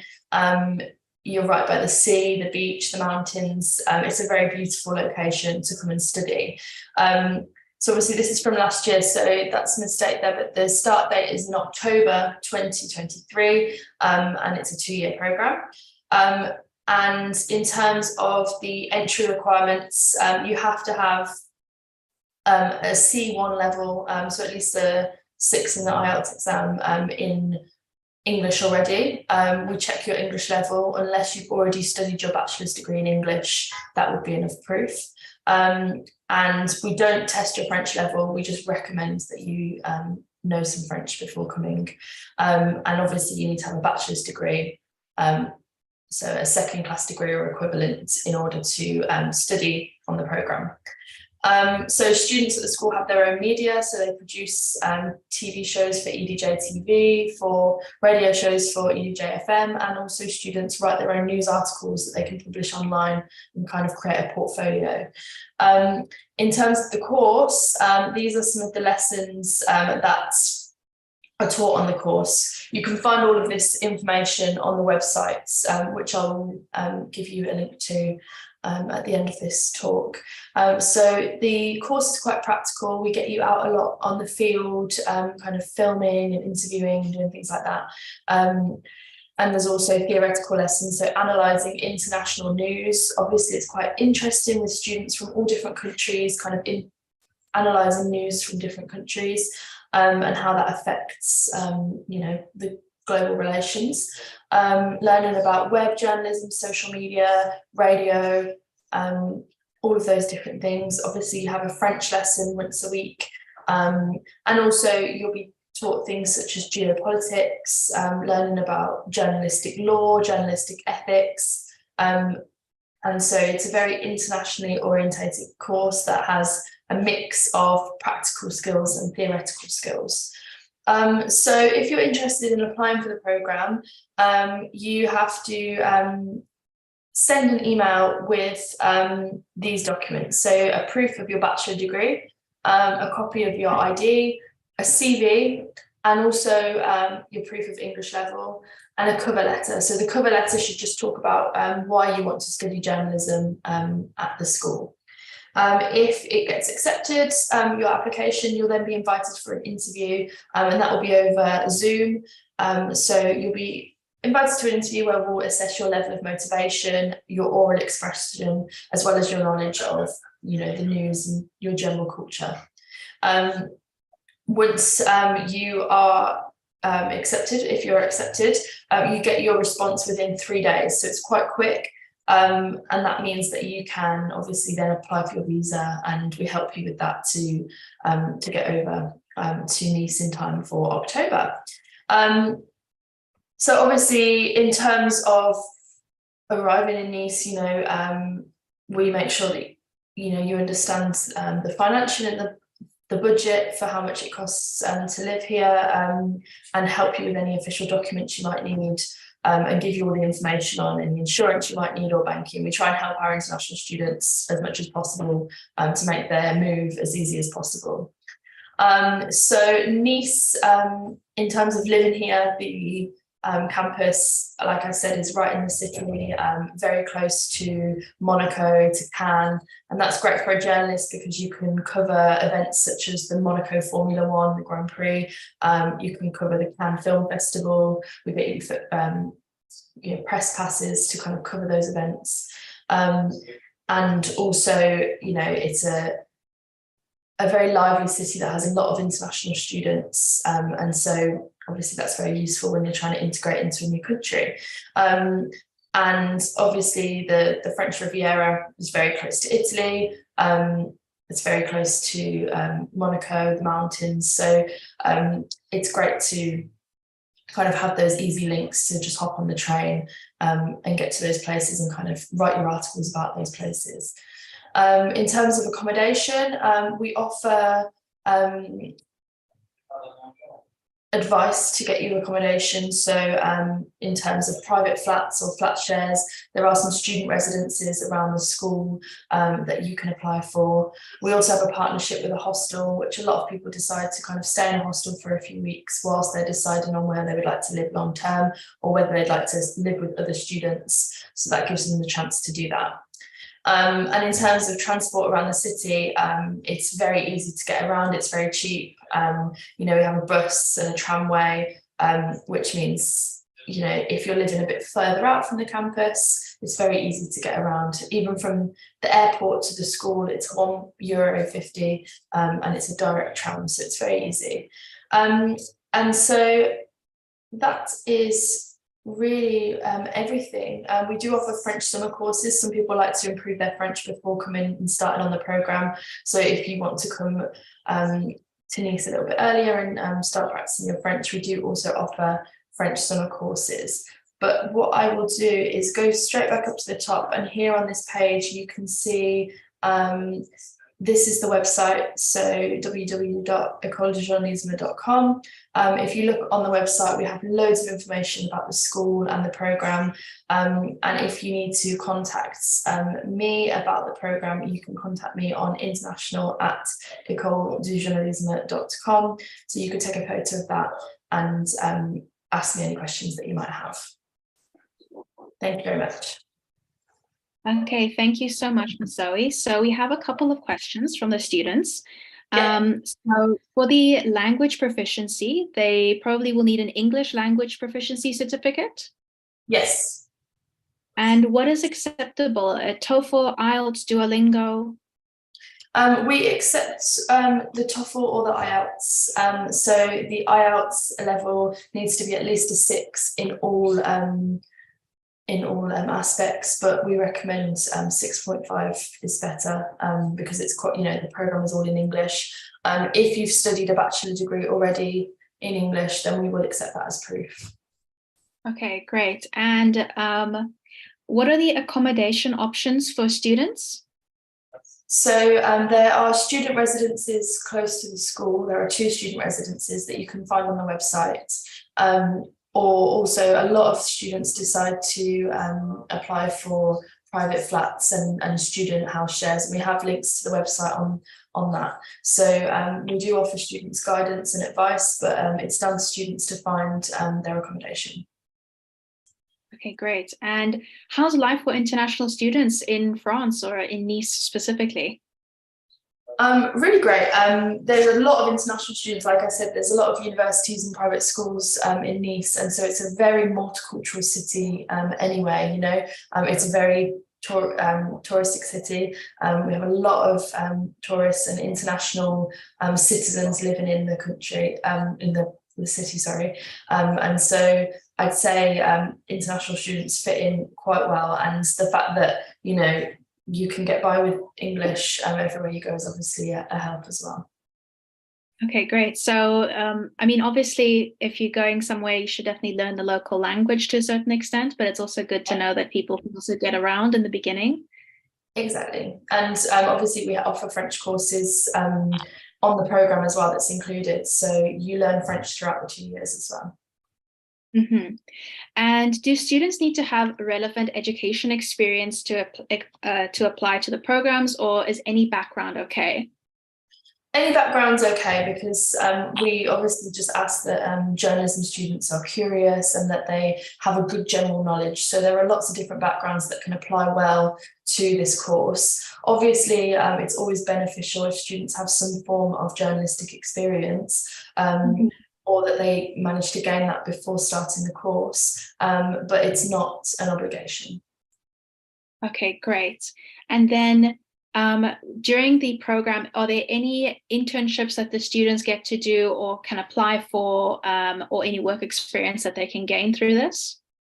Yeah, so students have quite a long summer in order to gain work experience, and we help students to find internships in journalism. So we have, on the website, you'll see this as well, we have lots of partnerships with medias in France and also internationally. So for example, 2 of my students are going to Brussels this summer to work for the Brussels Times and do a newspaper journalism internship there this summer. So we help students do their CVs, their cover letters, and apply for internships. Okay, that sounds great. Okay, so thank you so much for joining today and for your presentation. I'm sure anyone that's interested in journalism will definitely go check it out. And also everyone that is watching, you can see all the contact information down below. So if you have any further questions and you need to email or check the relevant social media websites or check the university website, you can do that. So you can also leave your questions in the Q&A box down below. Thank you so much, Zoe. Thank you very much. Have a good day, everyone. Have a good day.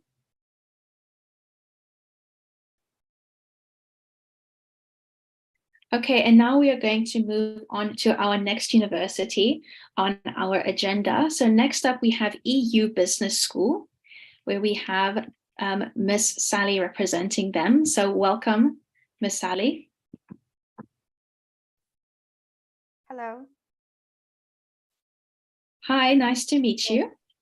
Nice to meet you. Hello, everyone. So my name is Sally, and I'm the Regional Recruitment Manager for EU Business School. And I'm based in Barcelona myself. So I'm very happy here to introduce the programs of EU Business School to you all today. And I would like to start by watching a 1-minute video. So I will share the screen now.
Right. And so we've already watched the video, and as you can see, our school It's well, we're proud of to call ourselves one European identity because we actually have 3 campuses in Europe. That it's in Munich, in Geneva, and Barcelona. And we also have our digital campus that is online. Unlike other universities and college, we're a business school solely focusing on specialization of business-related subjects.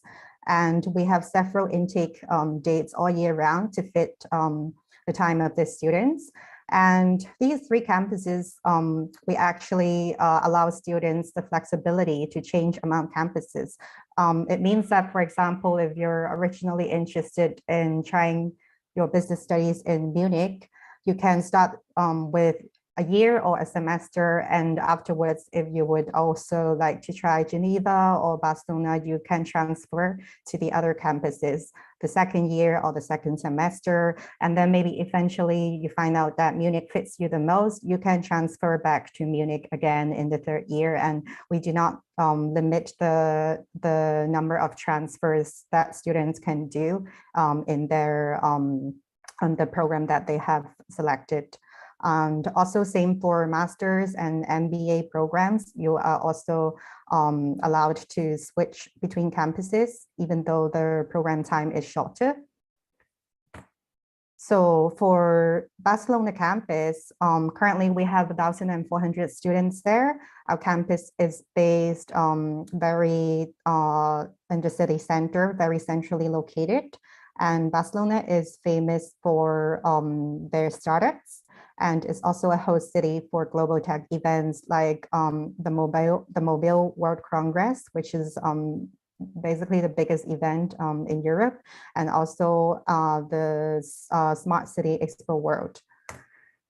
And for Geneva, we have currently 350 students in our Geneva campus. It's also, our campus is also very city center and centrally located with good transport, well connected.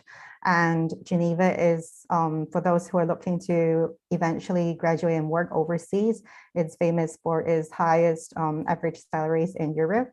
And also it's the 2nd most competitive economy in Europe. If you're finishing business studies and you're looking to go into international banking or like luxury businesses, it's also a good choice. And a little more information about our Munich campus. There's currently 700 students on our Munich campus, and Munich is the home to many international companies headquarters. And it also has the strongest employment growth in Germany.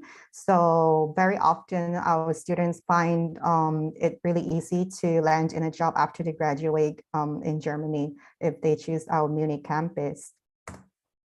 Lastly, we also have our digital campus. Our digital campus, it has years of foundation. It was not an online campus that was built due to COVID in these 3 years. It actually has more than 15 years of foundation already. And it was voted by CEO Magazine for 7 consecutive years, the #1 online MBA program. We have live sessions that where you can interact with the business lecturers who often have real life business experiences and their own companies or and they're entrepreneurs in the real world that to share with you and lead the lessons. But at the same time, we also record the lessons, so those who can't make it to the live sessions can attend anytime and catch up with the progress afterwards. Our online business program is currently, we have like 6.7 million students around the world who have enrolled in their, sorry, not currently, overall, not currently. Overall, there are 6.7 million students around the world who are enrolled in this online course, and 60% of these online students, they are employed full-time, but they are doing this course at their own time to fit their own schedule. And it was not difficult for them to complete this one-year MBA program. So why our MBA programs? First, I already mentioned their #1 ranking for 7 consecutive years. Also, we offer this online, offline, and hybrid studying mode that I will talk about it later. but most of all, our programs, the duration is quite short. It's 1 year, so it's very ideal for people who want to, for students who want to finish their studies in a shorter amount of time, 1 year instead of 2 years. And also our medium teaching across all campuses, no matter Barcelona, Munich, Geneva, or digital, it's English. So it's not a problem if you don't speak Spanish or German or other local languages when you go to the campus. And our MBA program, upon graduation, you will have multi-degrees awarded from Switzerland, from Spain, and UK. So here you can see the academic partners we partner with. After you finish the program, we will offer 3 degrees in 1 year, which is the first one, the UCAM is a state-recognized university in Spain, and also an MBA program from our own EU Business School, Switzerland, because our headquarters is in Switzerland. And we will also offer you an MBA program with our academic partner, London Metropolitan University. So we can take a look at the master and MBA programs that we offer at our school. The main differences between the MBA and the master is that MBA, you would do like general business, and then you pick a specialization. For masters, it's for students who already decided what specialization they would like to focus on, and it will be only solely focused on that specialization that they have picked in the beginning. And currently we have 11 majors for students to choose from. I would say that the most popular ones these years, for example, for masters is fashion and luxury business, digital marketing, transformation, and design thinking. And for the MBA programs, sports business and management, and also blockchain management, it's also quite popular these years. So back to the study modalities that I mentioned, students can choose to come to our campus to finish their programs on campus. They can also choose to do it online. Our online programs has very high QS top ranking in the world. And we also offer the flexibility of a hybrid mode to enjoy an on-campus lifestyle without having to sacrifice your own commitments, or if you're working, or to fit around your own schedule. And also it's very ideal for students coming from China who might take time to process the visa. So it's also good for late arrivals to start online first, and then they can come to our campus later so that they will not have to postpone their intake. So international rankings and ratings, we already talked about it, but mostly we're ranked #1 online MBA on campus and both online in the CEO magazine, and also the QS Top MBA 2021 rankings. And for world rankings, our online MBA program is ranked 24th in the world for QS online MBA rankings. And these are just some accreditations recognized. Just saying, basically, it's saying that our accreditations are recognized by international bodies, and the qualification checks happens every 2 years to make sure our education programs provided are still the same standard, and the quality check is up to date. So some information about the admission requirements. You will need the English level. We accept TOEFL and IELTS. If it's for Masters and MBA, it's IELTS 6.5. If it's Bachelor's, it's 6.0. If your previous studies are done in English, then the English requirement could be waived, and this part would not be necessary. You would also need a copy of your CV, 2 letters of recommendation, and 1 written essay to show that why you're interested in applying our school. And we also offer credit transfer system. So that it's on the basis that your previous education must be a business major. In that case, you can also send us the transcript and the course description that you have done before, and also the grading system of your previous education or school, and send it to us along with the list of documents on this slide. And we can do a mapping case by case to see what courses can be transferred and what course cannot. One more thing about our campuses, if you decide to apply to Barcelona or Munich campus, these two countries, they offer the job-seeking visa upon graduation. So for those who are looking to work overseas and maybe eventually get residency in the future, in Spain, we offer upon graduation a 12-month job-seeking visa. And in 5 years, you can get residency. And in the Munich campus, we will offer 18 months job-seeking visa. And in 2 years, you can get the residency. So it's also a very attractive point for students who are looking to eventually settle down in Europe and maybe work some period of time overseas.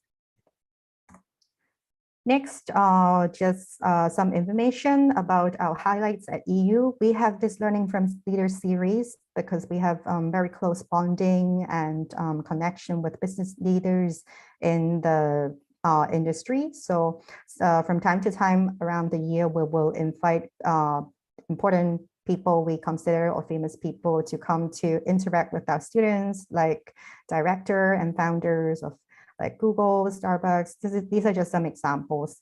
And for example, if you choose like sports business in Barcelona, because we have the very famous, world famous FC Barcelona Stadium for those who are interested in football and sports. So for example, in this case, we would also invite the Chief Football Operations Officer at City Football Group, Manchester and City FC, and to speak with the students and give more insight into the industry. Regarding our EU services and visa support, we have our visa support department. So after applying, remember to stay in touch with admission throughout the process. If you have any questions or concerns, you can speak to your academic counselor as well. And each student will be assigned one individual academic counselor, and you can always talk to them one-on-one if you have any questions. And usually a visa takes around 3 months to 4 months to process. So we recommend students to start the process earlier. But you also have to take note that we have several intakes a year. So depending on which intake you're looking at, you can accommodate and plan your time ahead. Career services, for career services, we also offer career services to our students. We have our career services department who would do one-on-one coaching and offer internship connections, help to polish your CV and cover letters, and teach you how to present yourself better in interviews and presentations. And we have a 96% placement successful rate. Every year, we would also organize the EU Talent Day. The EU Talent Day is where you can meet recruiters on campus. We would invite some recruiters to go on campus once a year. Also, where you could meet the alumni and speak to them about their path after they graduate and any opportunities or connections you can try to establish in the EU Talent Day. And we also organize company visits and interactive series. So these logos, you can see it's just some of the companies that we have connections with that we would visit or invite leaders or founders from the company to talk and interact with our students at our school, to go behind the scenes, to take a more in-depth look at the business. And we also organize these guest lectures to give further insights into their companies and their day-to-day operations in the business world for our students to learn more. And these are collaborating companies where we have partnered with them for internships to help our students achieve a higher success rate of a placement rate for their careers. So right now, our students pretty much come from all over the world. Right now, there's, as I remember, there's over 160 nationalities in our campus. So it's really pretty international. You do not need to worry that you will not blend in or anything like that. So also afterwards, here I can show you our alumni after they graduate. Yep, 162 nationalities. And where after they graduate, where companies, what companies and what career paths they actually would go to. Here are just some of the examples. And we have some statistics furthermore into our master's and MBA programs by function and by industry where the graduates would go. But very often over 50%, 52%, they actually end up finding work abroad in Europe if they don't plan to go back to China. And in 6 months, we have a 91% placement rate where students after graduation, they accept a job offer. Lastly, I have information about our tuition fees. Basically, they're digital. Munich and Barcelona campus, their fees are the same and they are paid in euros. You just have to note that for Geneva, the price is different and also it's paid in Swiss francs, not euros. And this is pretty much the end of my presentation. If you have any questions, you feel free to contact me by WhatsApp or WeChat or my email. I will be available for any questions you might have in mind. Thank you. Yes, so we have a couple of questions from some of the students. So maybe we can go over them quickly now. So you said there are 3 campuses. So how can students choose between the 3 campuses? Do some campuses offer certain programs or is there just a complete free choice? It's just completely 3 choices. We offer the same programs in across these 3 campuses. That's why we allow the option for students to interchange among the campuses after, because the programs we offer are the same. So it's really up to you what kind of which country you're more interested in, I would say that. And we also offer the flexibility if students are not sure in the beginning, they can change after and switch across the campuses. Great. So this is a great option for lots of students. So if you want to have a very much a global experience and discover different campuses, you can choose between these 3 campuses and interchange as well. So that is a great option for students. Yes, I would say that. Yep, sorry, just really quick. I would say that for those who are looking to graduate and work in Europe eventually, then in the last semester, many students would think carefully, usually Barcelona or Munich, because in Geneva, we do not have the job seeking visa and the program to get the visa. But in Munich and Barcelona, eventually you can get residency after landing in a job. Great, okay. And what are the accommodation options for students? So accommodation options, we actually don't have on-campus accommodations, like we don't have our own accommodation in the campus, but around we have, first of all, we have a department dedicated to accommodation. We have accommodation department services, and we have great connections with student residences and property platforms and agents and hostels around, but it really depends on what the student is looking for. Like if you want to live alone or share a flat with someone, or you want to immerse yourself with many students in a student residence, like what kind you're looking for. And also it depends on your budget as well, because obviously living in a hostel or sharing rooms with 3 other students would be way cheaper than renting your own flat. But rest assured that we have the accommodation services department to give you all the information and the help you need to find accommodation. But it's just that we don't have our own on-campus accommodation. Okay, that's great. So we have a question here from Emmanuel saying, does the EU Business School accept a 2-year college diploma? So a diploma in business studies instead of a degree?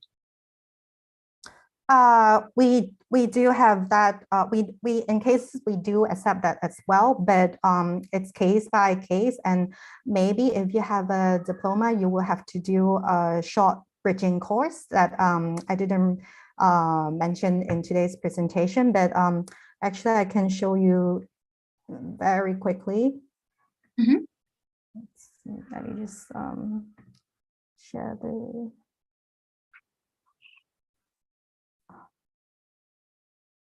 Sorry, am I still sharing the? I'm still sharing the screen, right? Yeah. So in the programs, you can see today my presentation was based on MBA and masters mainly, but there are also bachelor's, foundation, summer school, and we have bridging courses to help with students whose requirement may not satisfy their minimum entry requirements. They can do a very short 13 weeks program, and then they will be able to enter our normal program. And you can find all the information on our website.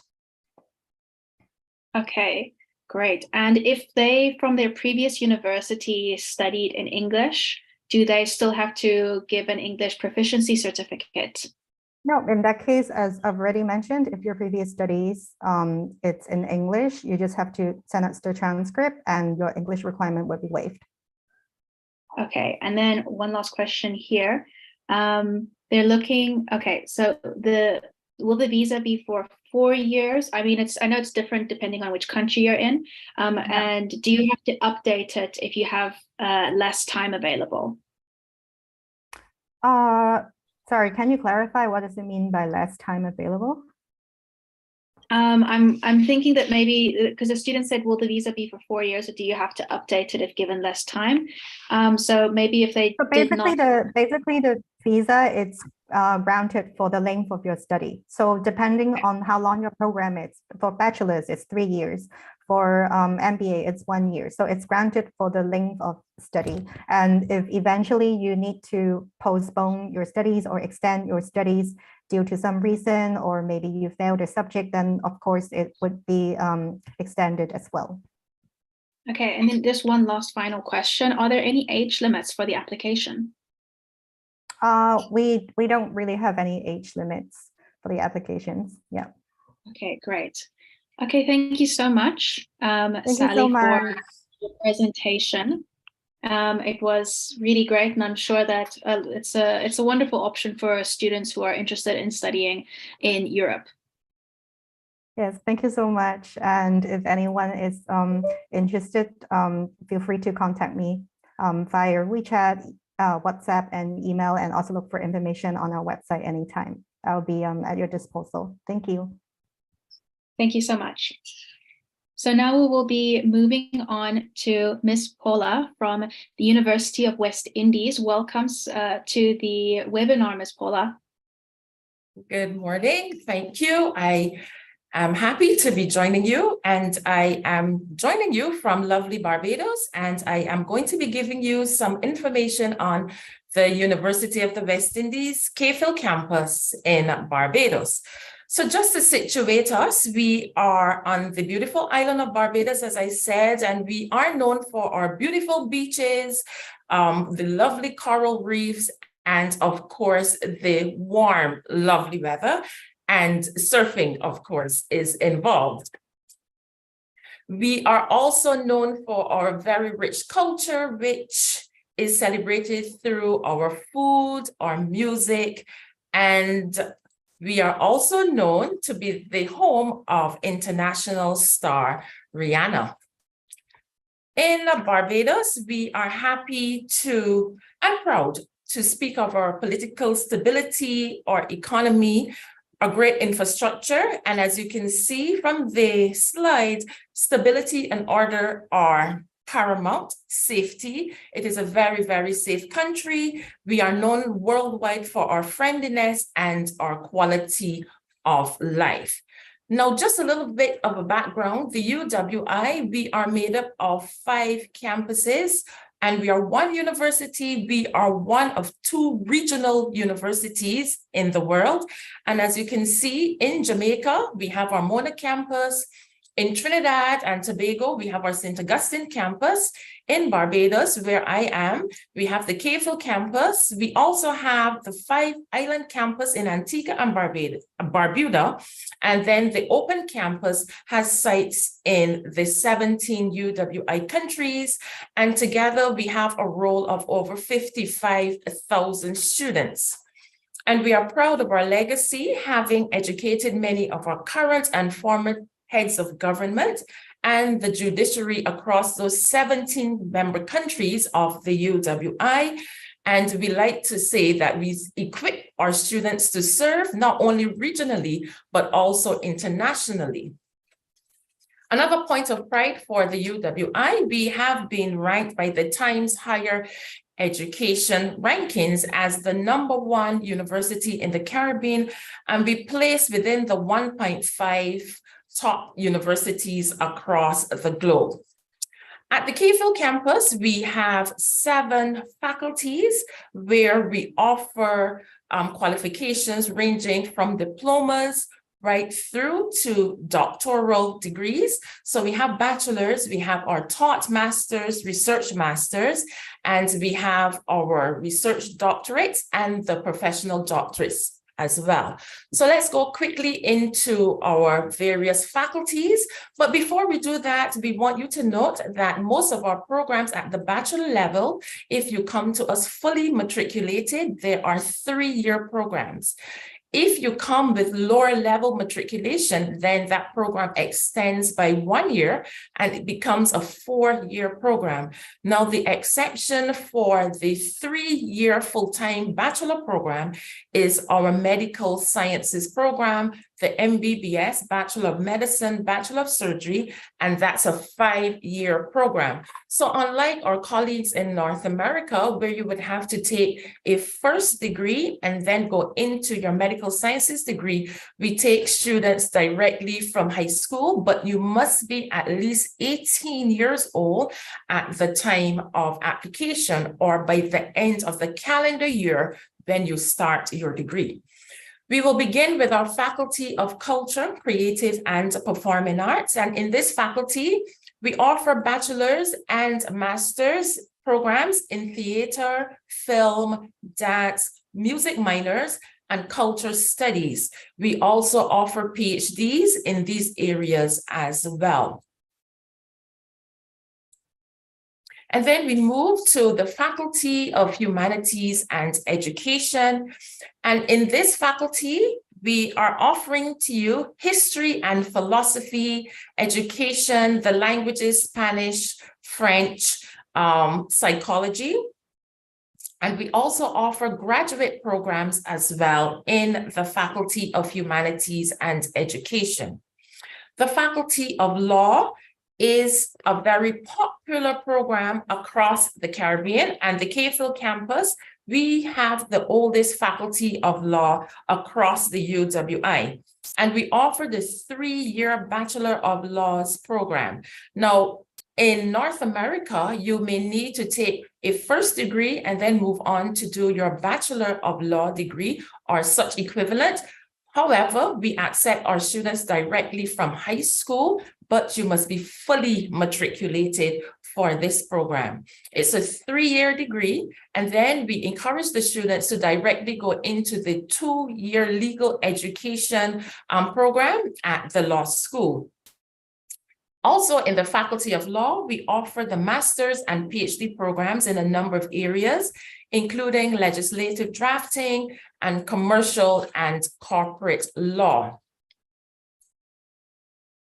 Our Faculty of Medical Sciences offers, as I said previously, the MBBS program, which is the Bachelor of Medicine, Bachelor of Surgery program, and that's a 5-year program. The first 3 years are the teaching years, and the final 2 years are the years where you get to go into the hospitals, into the clinics, and get the practical experience.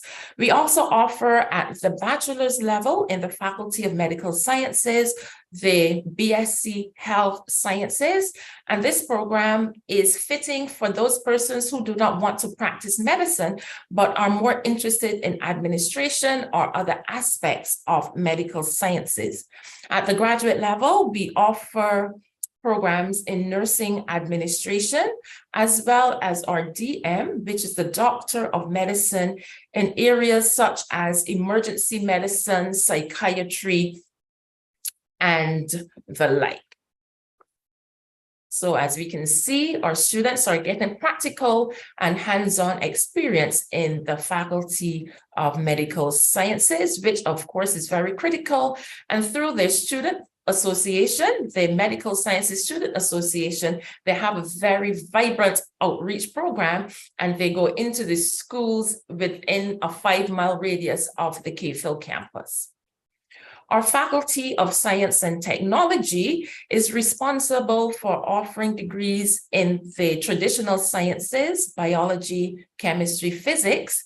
We include mathematics, computer science, information technology, environmental science, and electronics. Again, at the master's level, we offer similar programs as well as the research masters, the MPhil, and the PhDs in the Faculty of Science and Technology. And with most programs in the various disciplines, you can add a minor from another faculty if you want to expand your academic horizons.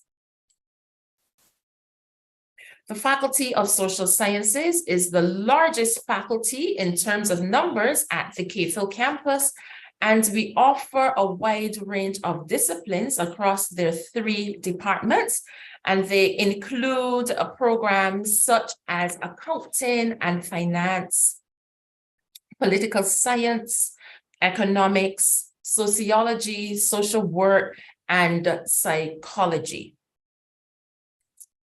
And again, you have the option of taking majors and minors, and the KPhil School of Business and Management is the graduate arm of the Faculty of Social Sciences.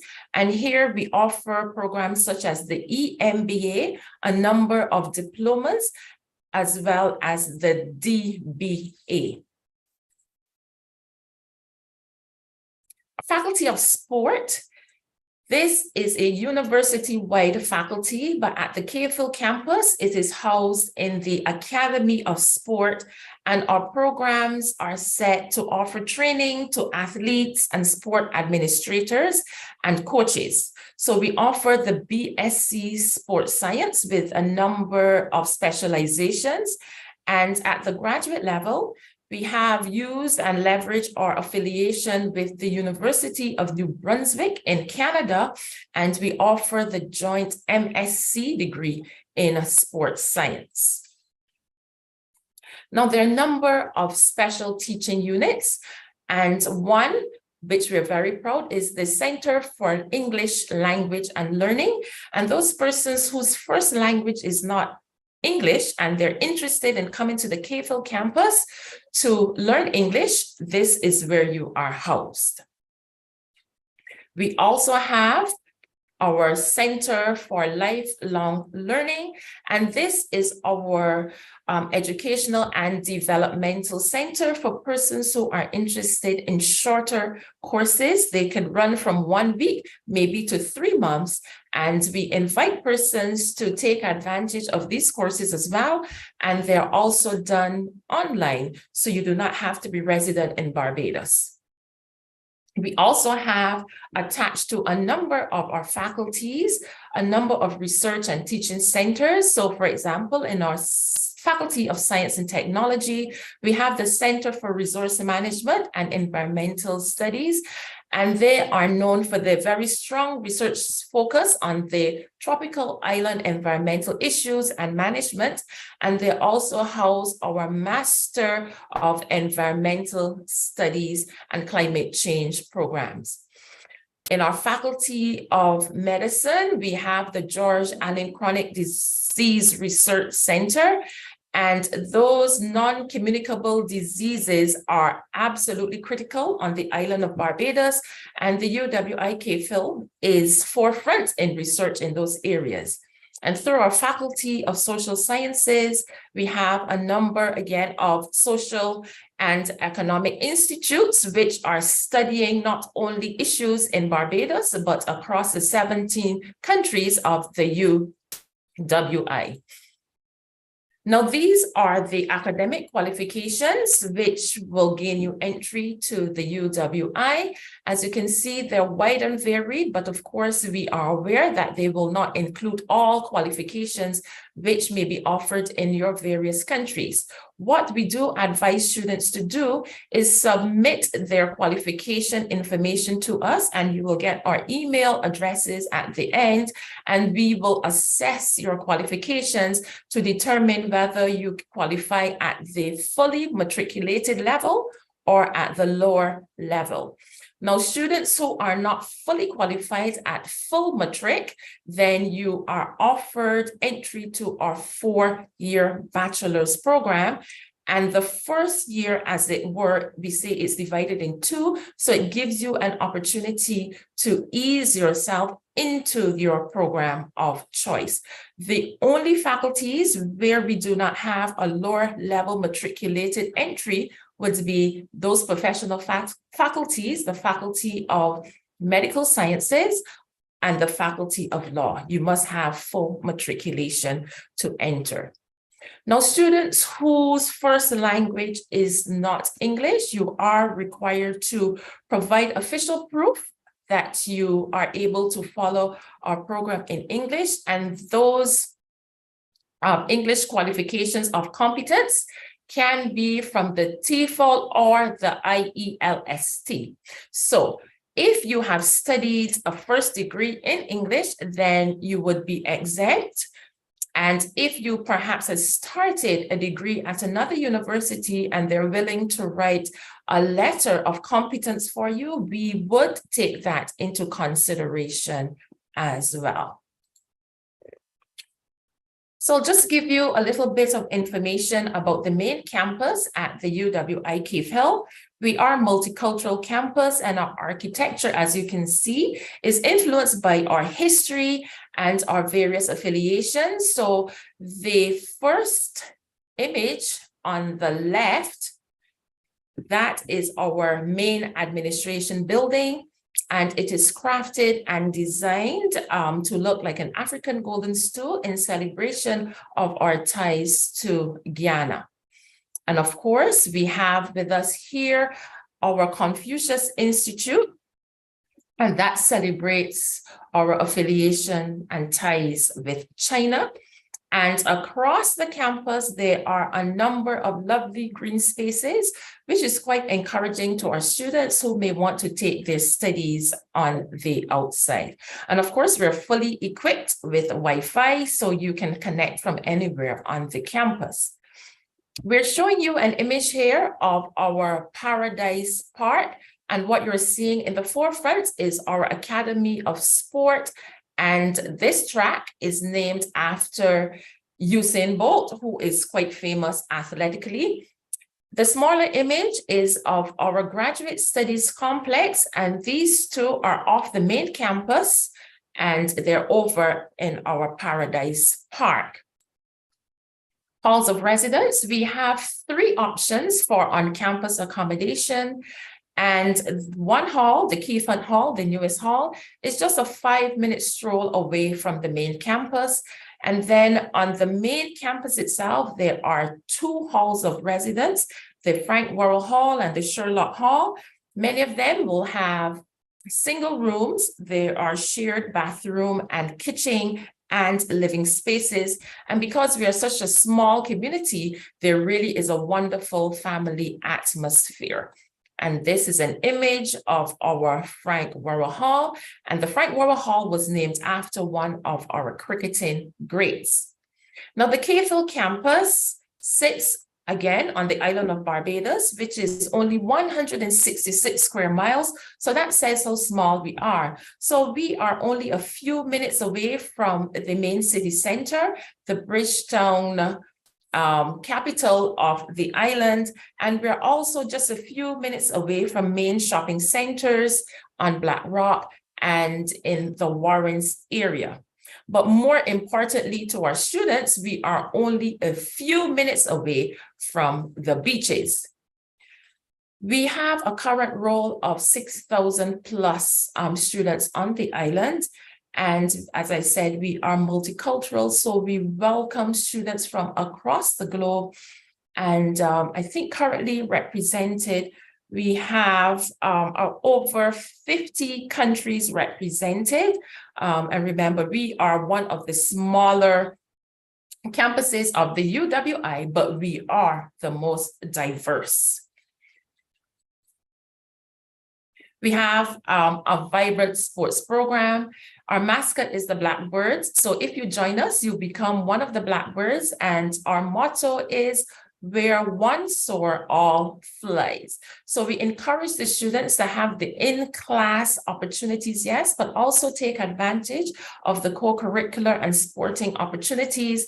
And every 2 years, there is the inter-campus games. And so we have like a varsity type competition with our colleagues from across the other UWI campuses. A number of support services are available to students. We have the academic support services, career counseling and planning, disability services, that's learning disabilities and physical disabilities. There's the health clinic, health insurance. And as you can see, there are quite a number of services which are available to you. We have the shuttle service. And students, as you have paid your amenities fees, the shuttle service is available for free, and it takes you down to Bridgetown and within a 5-mile radius of the campus. There are opportunities for you to volunteer on the campus or within the wider community as well through our Office of Student Services and Development. There's a vibrant international culture on the campus and a vibrant exchange program. My office is responsible for the student exchange program. And here you can see a number of our short-term exchange students, and they're usually here with us for either 1 semester or an academic year. And they love the experience of going off in the catamaran, swimming with the turtles and visiting the lovely reefs. And we take them on a number of cultural and social activities over the semester or the academic year. And as you can see, they're wearing the UWI Chili Blackbird shirt expressing KFIL pride. So we're just so happy to have you join us, and we do hope that you will take the opportunity to visit our website, where we want you to know that you belong at the UWI. So these are our contact details. If you visit our website, you will see our details for application. All applications are submitted online. Your documentation will be uploaded online as well. And there is an application fee of $30 US, and that is paid online. All information will be provided in the details after you would have submitted your application. So should you need any additional information, please feel free to reach out to us at cru@kfil.uwi.edu. And the telephone number you see here is also WhatsApp enabled, and we would be happy to answer any questions which you may have. So we do look forward to seeing you and hosting you in the new academic year. So that's the end of my presentation. Thank you so much, Ms. Paula. So we have a couple of questions that some of the students have asked. So let's start over here. Is it acceptable by the student visa standards to work while you're studying, or is that prohibited? Unfortunately, that's prohibited to work off campus, but there are limited opportunities for on-campus employment, so you can apply to work in any of those offices, yes. Great. And do you accept transfer students? We do accept transfer students. However, we ask that you submit your transcript for assessment so that we can determine where we place you in our programs. Okay, great. And one of the students says, thank you, very nice presentation. Thank you. So is there any age limit to the students that are applying? No, the only age limit we have would be persons who would want to apply to the MBBS program, and they must be at least 18 years old by the end of the academic year, calendar year, sorry, that they commence the program. But other than that, no age limit. Okay, that is great. And one of these students asks, how much does the medicine program cost? The medical sciences program is, and I am giving it to you in US dollars, it's $32,500 US dollars per year for the first 3 years. So that's the teaching years. And then the clinical years moves to 108,000 Barbados. So that's approximately 50,000 Barbados per year for 2 years. And is there an entrance exam for the medical program? No entrance exam. Okay. And then for the English language test, is the Duolingo test acceptable, or is it TOEFL and IELTS exclusively? TOEFL and IELTS at this time. Okay. Well, thank you very much for your presentation. It looks very nice. The university looks very impressive. So thank you so much for your presentation. And thank you for joining us. Thank you. Okay, so next up, we have Nadia, who will be representing Tsinghua University and introducing their program, ICPM program. So welcome, Nadia. Hi, Saskia. It's good to see you, and it's good to see everyone. So, I hope everybody still have the same energy as when we start this open day. So we still have more information for all of you for the university and for the admissions, because it's the time of the year where students are preparing for the application. So I'm going to share my screen and hopefully you can see it. Let me share that.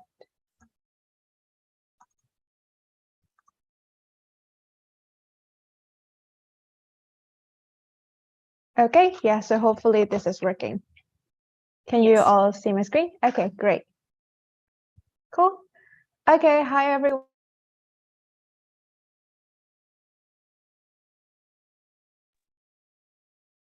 Hi, Nadia, you're muted. Okay, thank you. Yeah, so hi everyone, this is Nadia, and today I'm representing Tsinghua University. So I'm helping them to present about their program, which is the International Construction and Project Management Program. So this is an 18-month master's degree program that is offered by the School of Civil Engineering at Tsinghua University. So there are a couple of things that we will cover throughout this 15-20 minutes presentation about the ICPM program. And then firstly, I will introduce you to the Department of Civil Engineering at Tsinghua University and a little bit history and background story about how the department has developed until it is right now. And then secondly, I will talk more about the course and also the research direction in the ICPM program. And then the third part is about the admissions part. So that includes scholarships and then application process, documents you need, and everything you need to know basically to apply for this program. And lastly, if we still have time, then we can do some quick Q&A about the ICPM program. So firstly is the introduction to the Department of the ICPM program. So the Department of the Civil Engineering is one of the oldest departments in Tsinghua University. So as early as 1916, Tsinghua Imperial College, which is the predecessor of Tsinghua University, has begun to enroll civil engineering students and then send them studying in the United States. And then in 1925, Tsinghua University set up the undergraduate department of the Civil Engineering Department. And then they set up the undergraduate department. And then the next year, they set up the Civil Engineering Department at Tsinghua University. So over 100 years of development. So it was first begun in 1916. So now the School of Civil Engineering has 3 departments. And then one of it is called the Department of Civil Engineering, where the ICPM program is held. And then there's also the Department of Construction Management, and there's the Department of Hydraulic Engineering. And then for the next part, I'm going to provide a short overview of the Department of Construction Management, where the ICPM program is held. So for the Department of Construction Management, it was established in the year 2000. And then its origin can be traced back to the teaching and research group of the Construction Technology and Machinery established in the Department of Civil Engineering of Tsinghua University in 1953. So currently, this Department of Construction Management, they have 3 teachings and research institutes. So namely the Institute of Construction and Engineering Management, and then the Institute of Real Estate Studies, and lastly is the Institute of Sustainable Urbanization. And next part is about the research and also the outstanding achievements at the Department of Construction Management. So here we have outstanding research achievements in many areas, and then we can conclude them into 4 different aspects. So construction management, construction engineering and technology, sustainable development of infrastructures, and also real estate studies. So we can take an example of the achievement that is achieved by the construction management field. For example, achievement achieved in this area are well known both domestically and also internationally. So notably, the team proposed an innovative model with 5 major elements of process-based management, life cycle management, knowledge management, resource allocation hierarchy, and target-based management. And the model was successfully adopted in the actual construction projects.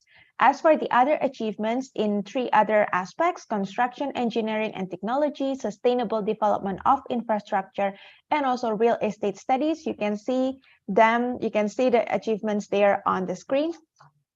And then for the next part is about the professors that are there in the Department of Construction Management. So currently there are 20 teachers in the Department of Construction Management, and that includes 9 professors and then 9 associate professors and 2 assistant professors. And there are also several auxiliary teaching staff. Other than that, these 9 professors that teach at the ICPM program, they belong to the 4 institutions mentioned above in the previous slides.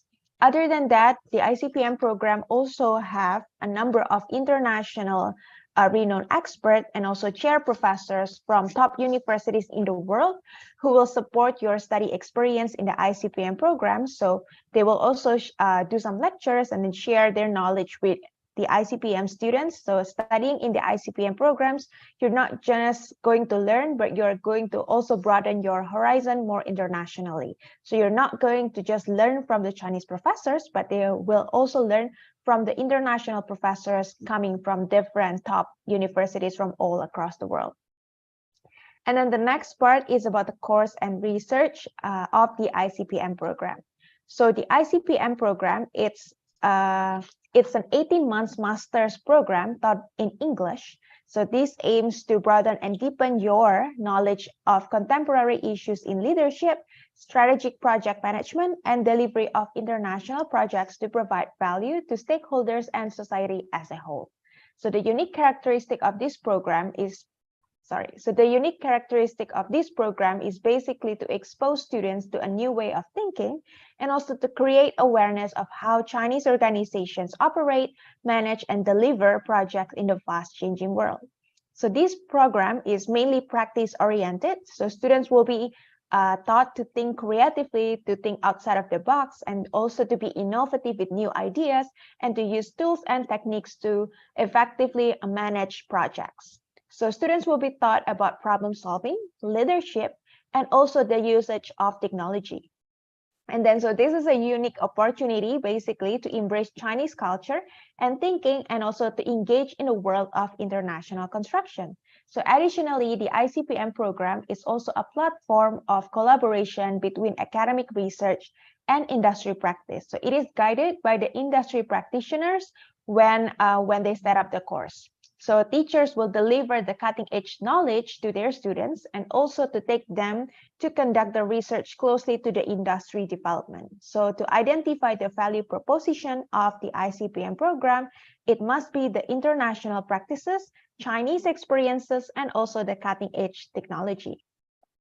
So here are the course catalog of the ICPM program. So basically, these are all the subjects that you will learn if you're a part of the ICPM program. So students who are studying the ICPM program have to complete all of the courses that is shown there on the slides. And then the course catalog consists of 5 sections, and 4 of them are courses that you will learn on campus, while the other ones are professional practices. So right now, basically the Chinese border is also already open for international students, mainly for degree students. You're able to get a student visa and also come to China. So you are also expected to be able to continue your studies there at Tsinghua University campus. So for the professional practices, it is an optional thing. So students can choose whether you want to take an internship, or you can also choose to do a research instructed by your supervisor at Tsinghua University. So if, let's say, you want to do some internship or research, whatever that is, Tsinghua University ICPM program will help you through it. And then they can also introduce students to some famous enterprises in China related to the construction industry or the civil engineering industry or the real estate industry that have a direct cooperation with Tsinghua University. So next thing is about the teaching, like the way of teaching at Tsinghua University. So basically, the ICPM program is a project-based teaching. So these courses mainly introduce key concept of construction contracts with related clauses in the FIDIC Red Book, and then risk allocations, contract types, notice requirements, and everything else will be also introduced accordingly. So the concept will elaborate with legal principles and supported by cases. And then so students can learn and will learn from individual studies and discussions. And also there will be presentations, group assignments, and lectures during your studies as well. So the next one is about the summer school or the summer program of the ICPM. So this is organized by the department and also supported by the Graduate School of Tsinghua University.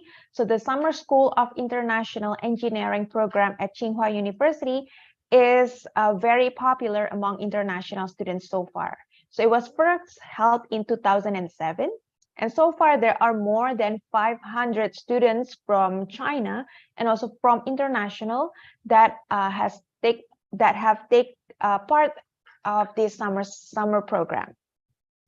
So basically, the main purpose of this 9-day summer program is to make use of the quality teaching resources and to also to broaden your international perspective and to promote international exchange opportunities. So Tsinghua will invite first-class experts and scholars worldwide as the teachers and also to arrange the number of cases, like the number of case analysis or like discussions that you can also do during the 9-day summer program. And then basically, if you are interested to apply for this program, you can visit the website of Tsinghua ICPM Program Summer School to apply for this program and also to see the dates and also more information about the summer school program offered by the ICPM. And then next thing is also about the studying at ICPM. Basically, we also embrace the most advanced research in various directions or areas. For example, behavior-based management is a research direction involving computer science, neuroscience, behavioral science, and etc. And we also focus on digitalization of the production process related to the computer science. So we have a lot of other burning issues, other hot issues that students can use to research, and we are waiting for your participation in the ICPM program. So this is the timeline of the ICPM program. So as mentioned before, the ICPM program is an 18 months program, and then it is containing 4 academic semesters. So the first 3 semesters are for learning courses and participating in the professional practices. So you can see the timeline there on the screen for the 2023 fall intake. And then for the final semester, which is expected to be done by like end 2024 towards early 2025, is when you can start to apply for graduation. And then you can do the thesis and defense. That's a part of the graduation process. And after that, by January 2025, you can graduate and you can get your master's degree from Tsinghua University ICPM program. And then this program, the ICPM program, is well accredited. So it is accredited by a well-known international accreditation institution, or the PMI. So, and they review the program every year to ensure that the quality of this program is still within the standard of the accreditation system. And since 2012, ICPM program have recruited 74 students from 41 countries around the world. So apparently, ICPM program is such a global family to attract students from all around the world. So we welcome every student who desire to study in the aspects of project management, construction management, and engineering management, and also those who are looking into studying about leadership, about creative thinking and innovation to join the ICPM program. So this is basically where all these students are coming from. So you can see most of these students came from Asia, and then followed by North America, and then Africa, Europe, and the others. So in the past year, most of the students who graduate from the ICPM program got great job offers from well-known international and multinational companies, or also when they go back home, they are also getting the job opportunities, like better job opportunities in the local enterprises or some international companies that are set up in their home countries. And also some of them choose to continue their studies, their PhD studies after they got the master's degree at the ICPM program. So the ICPM program cultivates students with comprehensive theoretical knowledge and their practical skills for them to get better access to the society and also to shape them for their future career. And then that's basically the key information for the ICPM program. So if you want to get more information, you can also visit the ICPM program website. You can scan the QR code over there to find more information about the ICPM program. And if you have any questions, you can also email icpm@tsinghua.edu.cn. And there are a little bit more information that I'm going to share with you about the ICPM program. And that's about the admissions for the 2023 and for the 2023 fall intake. So that you're not confused, the next intake is going to be commencing in September 2023. So this is the application date for the ICPM program. So September, or the fall intake, is the only intake available for international students. So if you miss it, then you have to wait for another year to apply for this wonderful ICPM program. So basically, there are 3 rounds of applications. So the first and the second round has already passed, but you can still apply right now for the final round application deadline, which will be on May 1st, 2023. But we always recommend students to apply as early as possible, because often universities are giving the admissions on a rolling basis. So if you apply earlier, then you will also get the admissions result earlier. You can secure your admissions and seats earlier as well. So it's better if you apply as early as possible. So don't wait until April 30 to start your application, but rather apply you can apply right now in February or in March to increase your chances in getting the admissions at the ICPM program. And then for the application itself, it is going to be online. So you just need to complete all the documents, all the materials that Tsinghua University requested, and then apply online. And then this is the requirements for the ICPM program. So the first and foremost, you need to have a foreign passport. So you need to be a non-Chinese citizen with a valid passport, valid ordinary passport.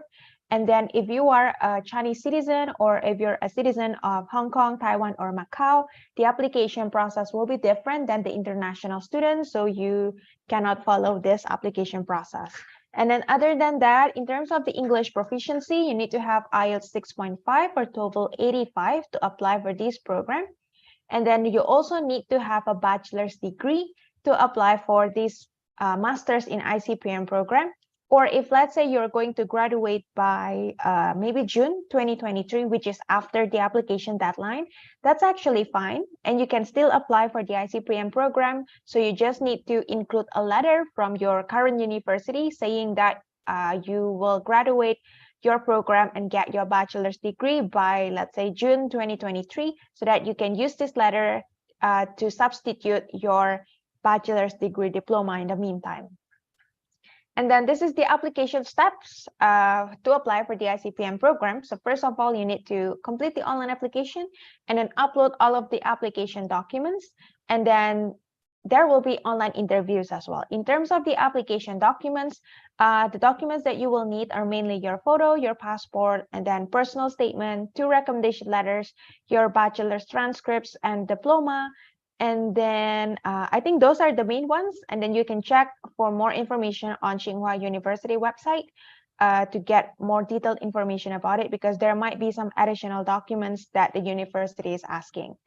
And then there will be an online interview, and that's a part of the application process. So basically, after you submit your application, and if you pass the review from Tsinghua ICPM program, then you will be invited for an online interview. So the first step is the documents review. So that's where Tsinghua University will carefully review all of the documents that you submitted. So your resume, your transcripts, your personal statement, recommendation letters, and everything that you submitted.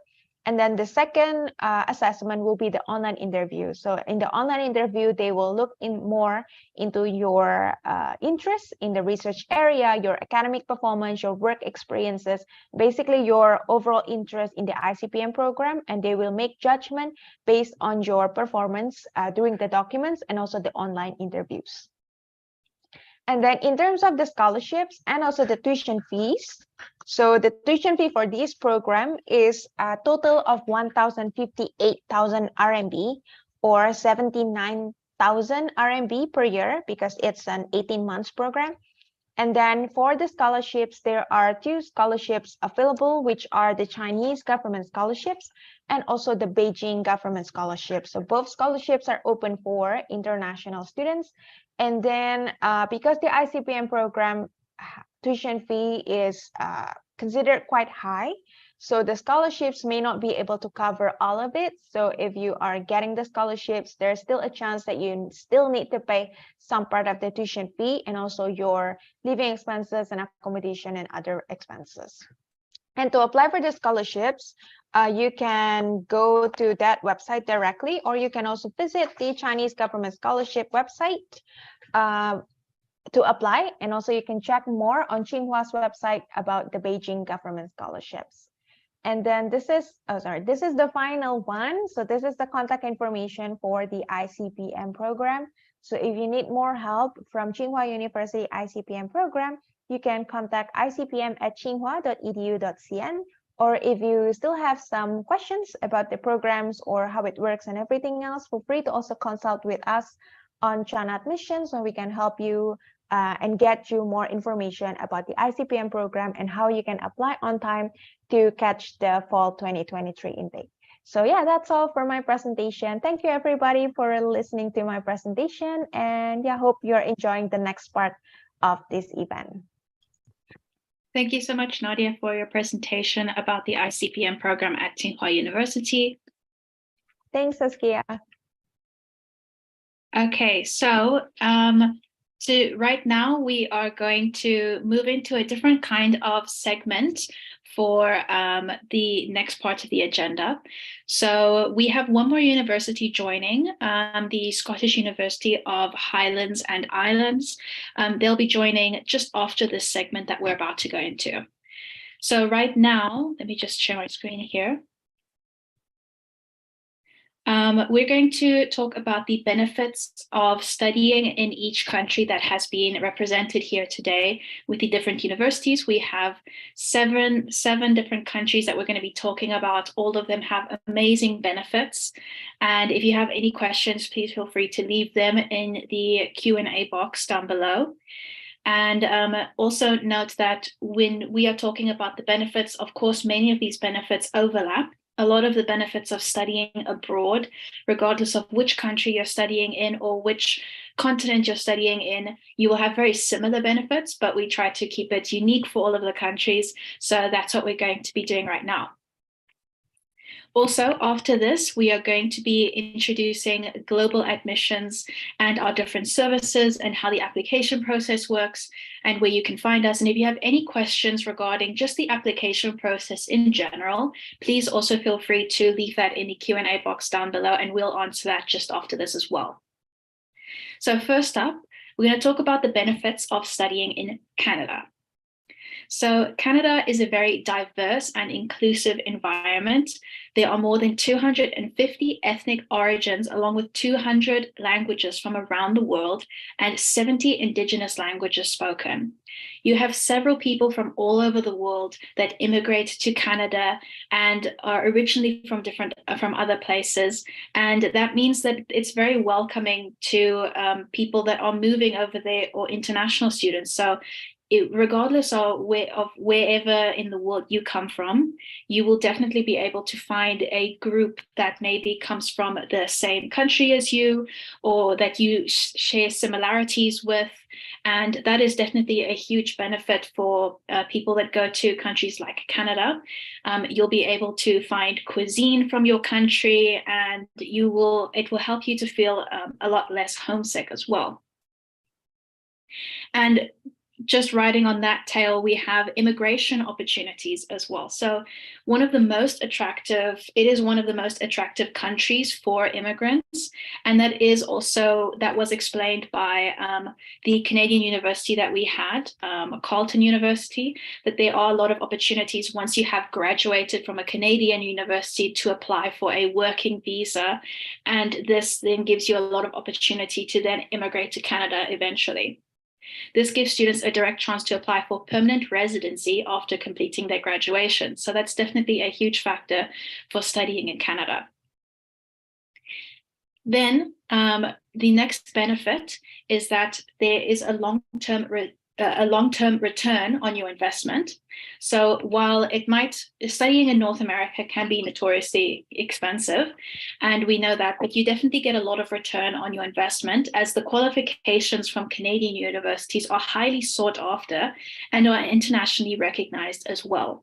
This will definitely give you an edge and boost your CV. So regardless of if you want to continue working in Canada, or if you want to move to a separate country, if you want to do another program or postgraduate or a PhD in a different country, or even work in your own country again, this will definitely help you a lot with finding job opportunities. And then another big factor is student safety. So Canada is definitely the safest country in North America to study in, and that's also a very big thing that a lot of students feel reassured when they go to Canada to study there, that they feel safe. And safety standards are particularly important for students, as students are traveling from their home countries just to further their education and don't want to feel like they have to still watch out for their safety as well. Of course, there are many, many other advantages to studying in Canada. It is a huge country. There's lots of different provinces. It's extremely beautiful. There are many tourist attractions to go and visit. There's lots of great food to eat as well.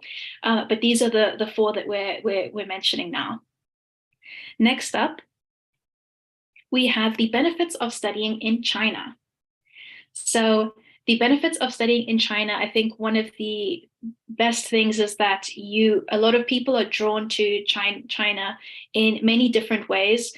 Sometimes they're introduced to Chinese cuisine, and that makes them more interested in the country. Sometimes they hear about it on the news, and that draws them in. They might see the beautiful landscapes and then look into that, or the architecture might attract them. So there's lots of different draws to China, but there are a lot of benefits to studying there as well. So the first one is that they have internationally recognized degrees. So China has hundreds of universities. There's so many different options to choose from. And China offers many top-rated colleges that provide a diverse range of degree programs. And as China has risen to global importance, these university rankings have increased. So that means if you're getting a degree from a Chinese university, your degree will become worth more and more over time. And that's definitely a very exciting thing to think about. So they're gaining worldwide recognition and their rankings are rising. On top of that, you'll be able to study a degree in English if you would not like to study it in Chinese, because it's quite difficult to learn Chinese before you can study in it. So you have that option as well, where you can apply for a lot of different scholarships and apply to study in English as well. The next big draw and attraction is that the degree programs in China are very affordable. So the Chinese universities offer a wide range of scholarships. One of the most famous ones is the CSC, the Chinese scholarship. So this CSC scholarship is a fully funded scholarship where your accommodation, tuition fees are funded, and then you also get a monthly living stipend. Just keep in mind that these scholarships are extremely competitive. There's a high volume of students applying. So just applying won't guarantee that you definitely are going to get it. And also keep in mind that this is not, if you want to apply for a bachelor's program, it's not available for English taught bachelor programs. And it's also not available for any MBA programs or medical programs. So if you're studying a master's program in English or postgraduate program in English, you can still apply for it. But if you are studying a bachelor's in Chinese, then you can apply for it. However, there are also many other scholarships. Many of the public universities have their own scholarships that you can apply for. There are provincial scholarships and national scholarships as well. So there's a lot of different opportunities that you just need to look into. On top of that, even if you don't have a scholarship, the tuition fees are much lower than many other countries. So this is really nice to know that you're getting an internationally recognized degree at a much more affordable price. Then you have the business and career opportunities. So China is now the world's fastest growing economy. And this is definitely one of the things that's causing the degree program to gain worldwide recognition. And you will also learn some Chinese. So even if you're doing the program in English, you will be required to take some Chinese classes to learn basic Chinese. And it's also going to help you with your life over there. So living in China for 4 years, you're definitely going to pick up some Chinese. And if you learn Chinese to a certain level or at quite a high level, that definitely works at your advantage. That you studied at a Chinese university, you got a great degree. And then on top of that, you can also speak one of the most sought after languages for your employer. So the university employability rankings have been rising at a high rate as well. And then another big advantage is travel and exploration. So China is a huge country, same as Canada, very, very big, lots of different provinces, and all these different provinces have very different climates, cultures, and landscapes. So you've got some that are like the rainforest and others that are deserted, like a desert. And then you have the ones in the middle in the Sichuan mountains. You have, you can go up north and you'll see snow and Russian architecture as well. So it's extremely interesting and beautiful, and it's one of the big draws to go to China is tourism. And China is also extremely connected, and it's very easy and cheap to travel. So it's the most connected in terms of high-speed train. So you can very easily go from one point in the country to another via the high-speed train, and it's very affordable. Next, we have the advantages of studying in Japan. So one of the big advantages of studying in Japan is that you are allowed to work part-time. So unlike China, where you are not allowed to work on a student visa, you are allowed to work on a student visa in Japan. This is a very big draw as many countries do not allow this. But also keep in mind, you can only work up to 28 hours per week, and this cannot affect your studies in any way. If it does, then you will have to always prioritize your studies. You can't prioritize your work over your studies. So just also keep in mind that maybe there are certain types of jobs that you are not supposed to be doing. So just keep in mind that when you are applying for anything, to check with your student counselors before doing anything. Another big advantage is the cuisine. So a lot of people very much love Japanese cuisine, and that could sometimes be the biggest draw to go visit the countries, to enjoy a lot of the different foods that they have to offer. Japanese cuisine is some of the most beloved cuisine in the world, and it's very healthy and budget friendly if you're living there. Japanese people are also extremely friendly. So they are known for their polite and humble behavior and are very warm and welcoming to international students. So this will definitely make you feel a lot more at ease and less homesick, to know that everyone around you is extremely nice and willing to help you if you have an issue. The next advantage is the innovation and technology. So Japan is definitely known, excuse me. So Japan is definitely known for inventing and producing newer technologies and products year on year with precision and uniqueness. There are several high-tech companies that are from there, and this might be a huge draw for you if that is specifically with a career that you wish to go into, to study something in that field there as well. Then we have the benefits of studying in France. So one things that I do want to mention, when you study in France, because you are studying in the EU, you're also allowed to work part-time. That is something that you can do. You're allowed to work for 20 hours, and it also cannot impact your studies in any way. So just keep that in mind, that you can do that while you're studying.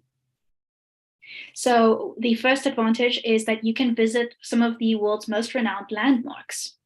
So France houses a large number of historical landmarks, like you can see here, the Eiffel Tower, the Versailles, the Monet Gardens. There's so many different historical landmarks to go look at that many people will travel all across the world to come see. Another thing is that you can travel around Europe. So Europe is extremely connected, and it's very easy and cheap to travel across Europe by train or plane, especially France. France borders Spain, Belgium, Switzerland, Italy, Germany, among others. So it's very easy for you to drive a couple hours, to take a bus, to take a train, to take a plane. There are a lot of famous European airlines that offer very cheap prices, like Ryanair, EasyJet, Wizz Air. So that's very popular for students. On top of that, as a student, you also get many discounts when you are going out to museums and traveling as well. You get to experience French culture. So its cuisine, art, films, attitudes, and lifestyle is renowned worldwide. And it also has a significant influence on the world. So you get to learn about some of the most famous museums and the history of France as well. And I think that's a really big draw to a lot of students that are interested in studying languages or arts. And then you get to eat authentic French cuisine. So French cuisine is also very renowned, and it's very broad. So it can encompass many different types of foods. So even street foods like kebabs, you can have sweets like pastries, and delicacies like escargot.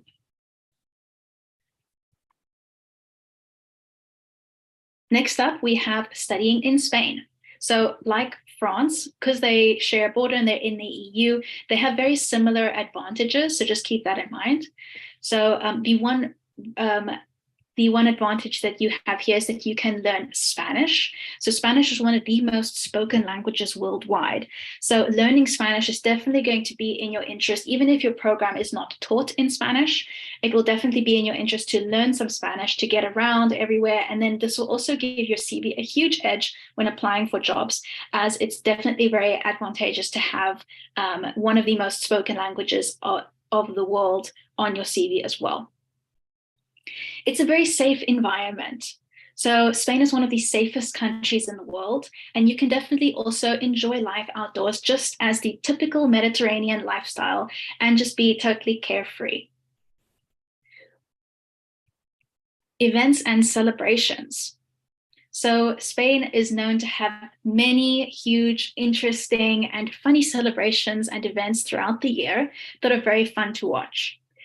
All the different towns have their own town halls that will organize events like parades. And depending on which province you are in, you will have some different parades and events as well. So this is something that you will find extremely interesting when trying to integrate into the culture. Spanish people are also very into sports, so you'll be able to definitely be watching football and get into that kind of culture as well. And then the people are another advantage. So Spaniards are very close, warm, and welcoming. They are used to multicultural environments and will definitely make you feel immediately at home. When walking around in Spain, you'll see people from all over the world. And definitely, if you have any issues, you will not have any problems. People are very willing to help. Another fun fact is that Spain, after China, is the most connected by high-speed country in the world. So that's definitely something to look into. Next, we have the advantages of studying in Barbados. So the first one is English. English is the official language in Barbados. So if you are not really interested in learning another language and you would just like to purely focus on your academics, you can feel assured that you can just speak English here. This will help you to feel less homesick. You will have less culture shock as well. And like I said, you can focus more just on your studies. Barbados has a very pleasant climate. It just fluctuates between 16 degrees Celsius and 33 degrees Celsius. So you will experience the tropical and pleasant climate and clean air throughout the year. You will also have a global experience. So Barbados is an iconic destination visited by people from all around the globe. You get to learn about the different ethos and different cultures and learn the art of building relationships. And then the affordable cost of living. So Barbados offers high quality living arrangements at a very affordable price. You also get quality education as well as quality life. So you don't have to compromise in any way. And the last one we have here, studying in Scotland. So the advantages of studying in Scotland are that there is a large history and heritage. So Scotland has a very strong national heritage, but at the same time, it is managing to balance its modernity with its traditions. So going to Scotland, a lot of people go there to go see the traditional castles and look at the beautiful natural wonders, but there's also so many modern aspects to living in Scotland as well. So you get to have the best of both worlds. And like I just said, they have stunning natural wonders. So whether you're in the city or in the countryside, Scotland has some of the world's most beautiful landscapes. You will also have quality education. They have been having universities since the 15th century. So some of these universities are some of the oldest that you can come across. They have been recognized for their teaching excellence and impactful research. So it's definitely a huge draw if you want to study, especially for your postgraduate. And then it has a much lower cost of living, especially if you are living in the UK. So it has some of the cheapest universities to attend in the UK. And this is in terms of living costs. So if you want to study in the UK and you find that a lot of the UK universities are quite expensive, I think your best bet would definitely be to look at Scottish universities.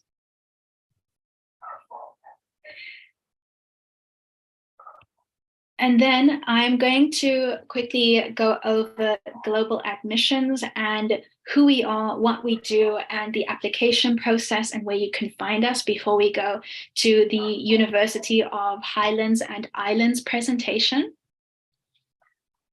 So if you have any questions regarding the application process, regarding global admissions, please put them in the Q&A section now, and then I will answer them right after I've introduced global admissions. So as you can see here, we have a screenshot from our main website when you go to globaladmissions.com. So Global Admissions is a platform for international students to apply to universities all around the world. We have over 180,000 registered students and have partnered with more than 1,500 universities, and we have thousands of programs available. We're also adding programs every day, so we're always growing and adding more programs. And if we have any program that's not available on our website, you can always let us know and we can add that there. So as you can see, it's very easy to use. So you can search by university, program, city, or country. You can put that in the search bar and you can get your results there. Or you can choose by program type. So you can choose between foundation programs, bachelor's, master's, PhD, short-term programs, and online programs. Let me just quickly introduce our values. So we care. We're all genuinely nice people who care about our students and each other. So we want the best for you. We want you to get into the best university that you possibly can get into, and we have your best interests at heart. We're always learning and focusing on growing as well. We focus and simplify. We keep things concise, and we try to focus on the most important things in your application. Excellence. We set and expect excellence in our work, and fast. It is very important to have a sense of urgency and to do things fast. And that's why we have a very fast reply speed and have a very fast speed of going through and submitting your application as well. So here I can introduce our team. We have Richard, who is our CEO. We have Nadia, my coworker here, who is also a student recruitment manager. Then me, Saskia, also the student recruitment manager. We have Rubelina, who is our content manager, and Beatrice, who is our video editor.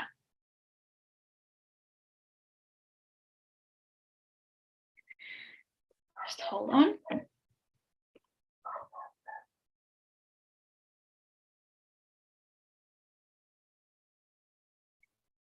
So I have a slight issue with the next slide. However, we also have China Admissions. So China Admissions is our page for applying to Chinese universities. So this was here before Global Admissions. We helped international students to apply to Chinese universities specifically. So if you are interested in applying to Chinese universities, you can apply at chinaadmissions.com. And then you can find all the different Chinese universities, the programs that are available there. The search bar looks exactly the same as Global Admissions, it's just red.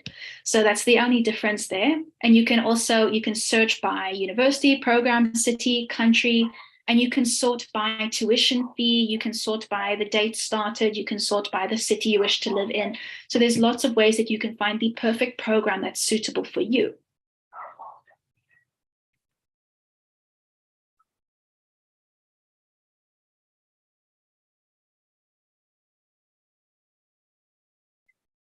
Okay, so let's take a look at some of our questions that we have here. So we have a lot of questions about scholarships, and that is understandable. Studying in a university overseas is a huge investment, and if there is the possibility to apply for scholarship, definitely everyone is going to be thinking about that. So when it comes to the scholarship applications, the most common Chinese scholarship is the CSC scholarship, which a lot of people are very interested in. So what we recommend is to check the Chinese scholarship, the CSC official website for the updates on there, because they have the most concise updated information on their website, and you'll be able to see which universities they will accept the applications from. And just keep in mind that for English-speaking bachelors and for medical programs, the CSC scholarship does not cover that. However, there are many other scholarships that you can always check on the university websites as well. When it comes to global scholarships to to universities in different countries, we also recommend checking on the university pages specifically. We do not process the scholarship applications. However, if you would like to do a scholarship application, you can always do that directly with the university. So we have a question here from Saad Khan saying, I want to study in campus and in the field of computer science. So what you can do is you can go here to this page on globaladmissions.com, and you can search computer science, and then you can search the level that you would like to study, so Master of Computer Science or Bachelor's of Computer Science, and then you can see all the different options that are available to you. It's going to show you exactly the tuition per semester or per year. It's going to show you when you're supposed to apply, when the deadline is. It's going to show you as well which language it's taught in, which is very important as well.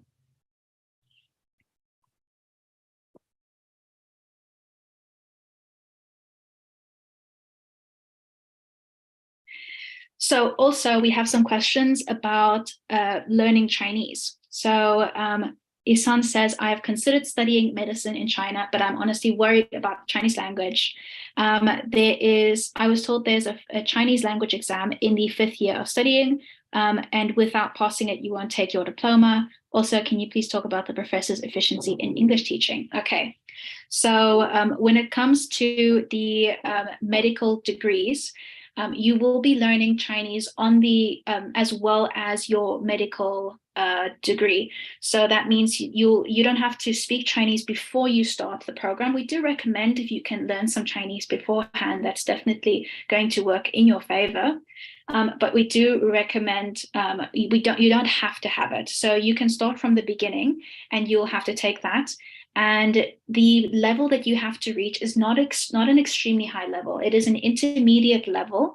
And this is so that you can do your internship in China, and you'll be able to talk with the patients there. A lot of the patients are not going to be able to speak English, so you need to be able to understand them. And that level of understanding is not the really extreme high level that is the HSK 679. That's not the level that you're expected to be at. You're expected to be at an intermediate level. So don't worry, 5 years is definitely enough for you to learn that. So they wouldn't have this program and they wouldn't have that requirement if it was way too difficult to get. And then the English quality of teaching from the teachers is of extremely high importance, especially for the MBBS program. It is the most applied to program that a lot of universities have, and it's of extreme importance that the teachers speak very good English. Someone asked, will the recording be available because they have some network problems?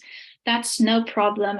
So we are live streaming this on YouTube on our page, Global Admissions on YouTube. So you can search that there, subscribe, and this will be saved there. So all of our previous open days are there, so it's very easy to find.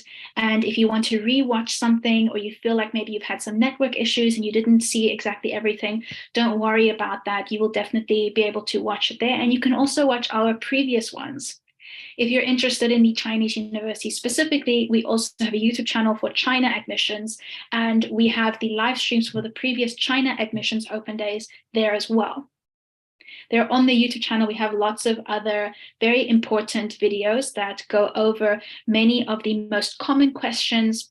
We've had many live streams on Instagram that we've also published the videos on there, where we go over certain topics that are very common that students have these questions that they would like us to answer, and we go over that as well.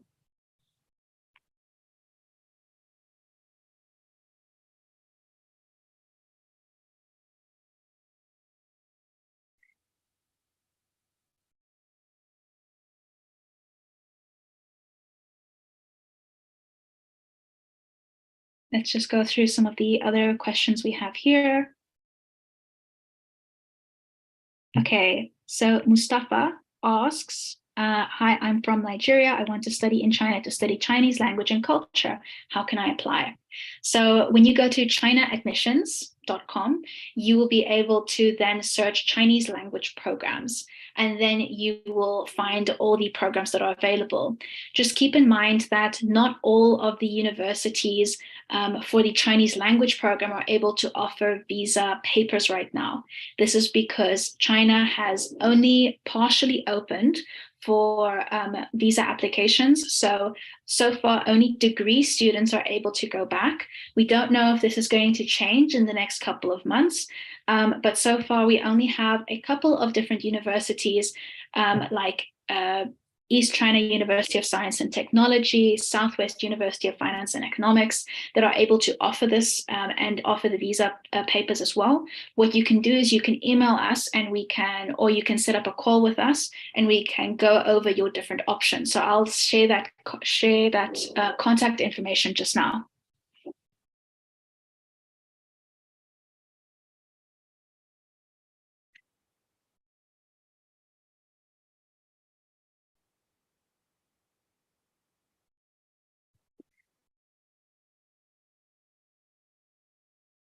Okay, so if you have any further questions, please leave them in the Q&A box. Right now, we have the University of Highlands and Islands has joined. So let me just check here. Hi, Tess. Are you okay with starting your presentation? Of course. Hi, everybody. Give me 1 minute and I will start sharing my screen. No problem.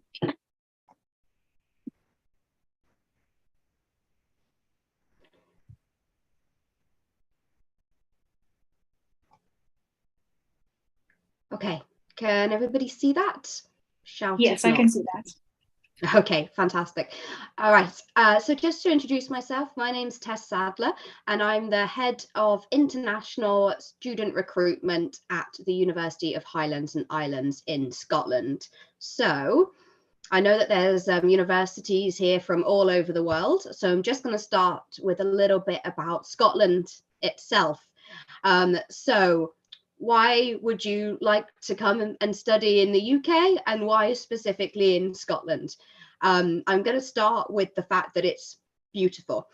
So we have mountains, castles, Loch Ness, we have stunning landscapes, and it's a beautiful rural place.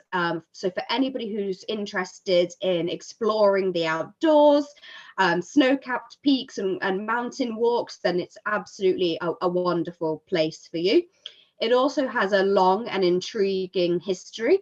And some incredible cities. There's a really interesting culture, and we have our own Gaelic language, which, don't worry, you don't need to speak. Your classes will all be in English, and I don't speak Gaelic myself, but it's a really interesting part of the Scottish culture.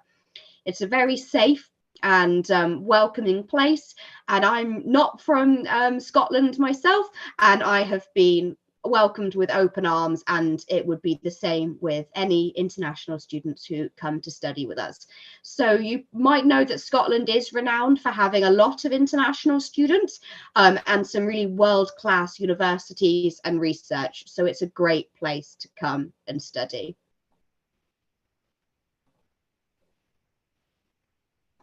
One second, why can't I get this to move on? There we go. Okay, so who are UHI? If you haven't heard of us before, we're the University of the Highlands and Islands. So we're a multi-campus university in the Highlands and Islands of Scotland, in a place of outstanding natural beauty.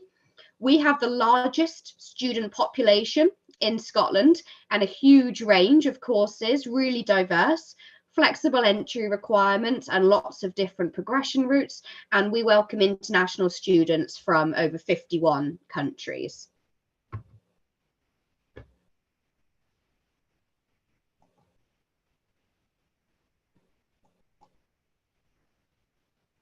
And I don't know why my presentation keeps sticking. I'm very sorry, please bear with me. Come on.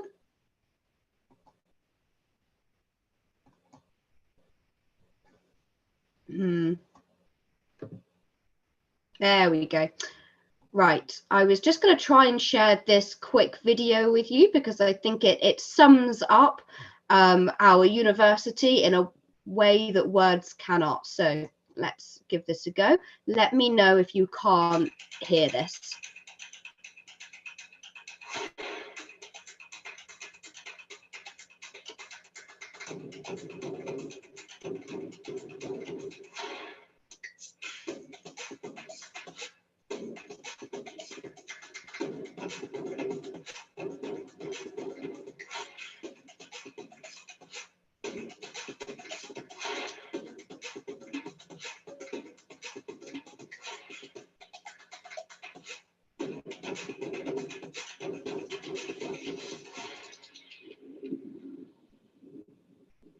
So cool.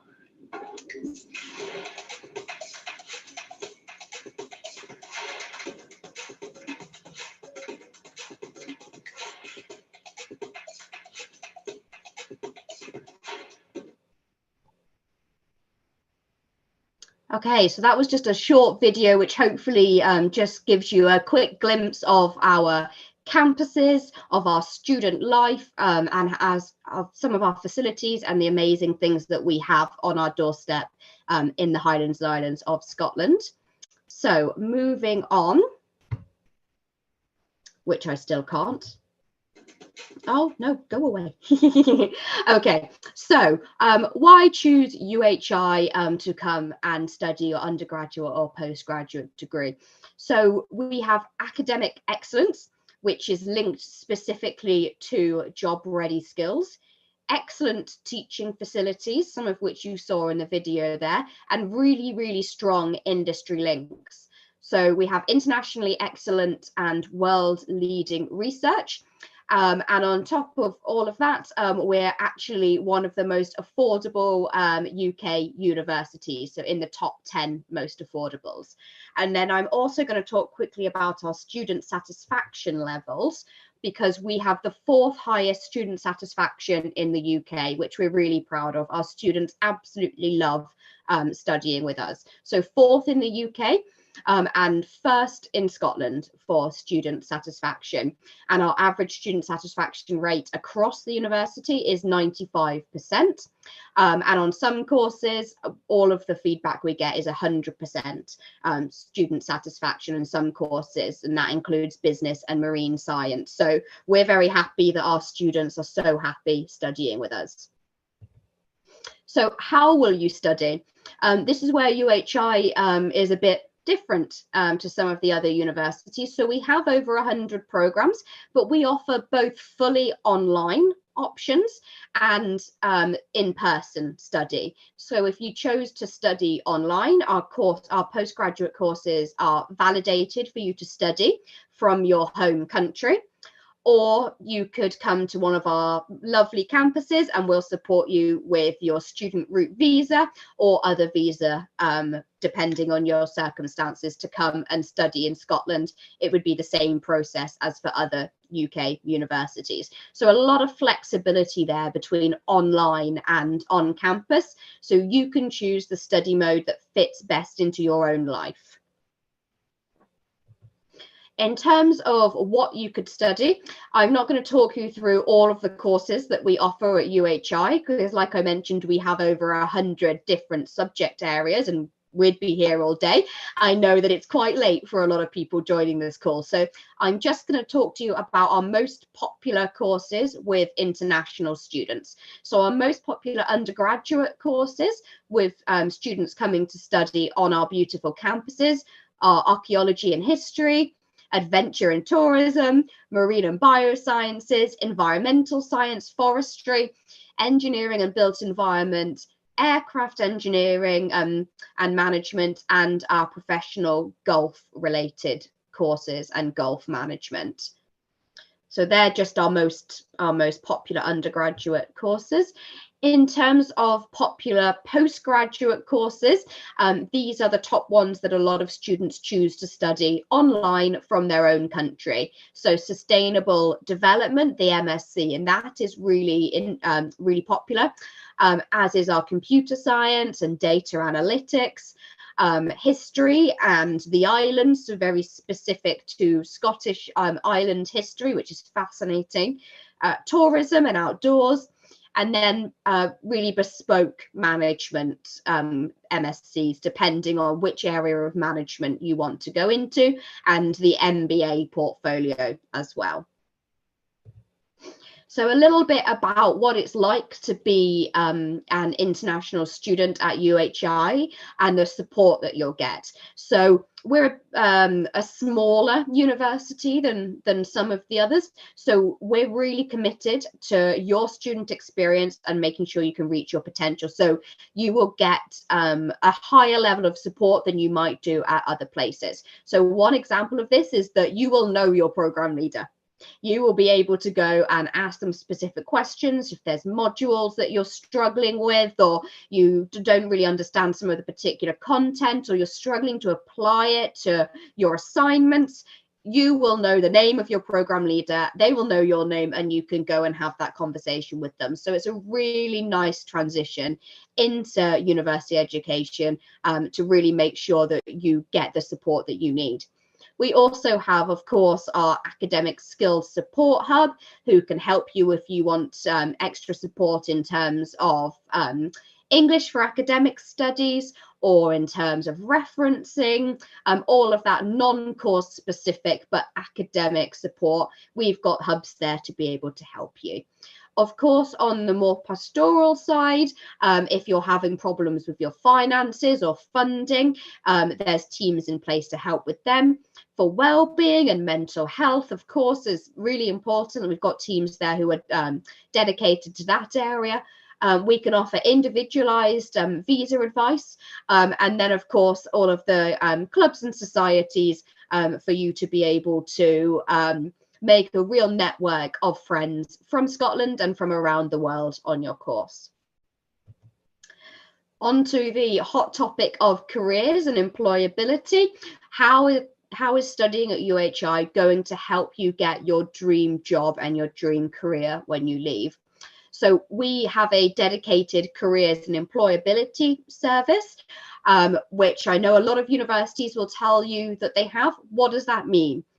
You will be able to speak to our careers service to have a general conversation about your career.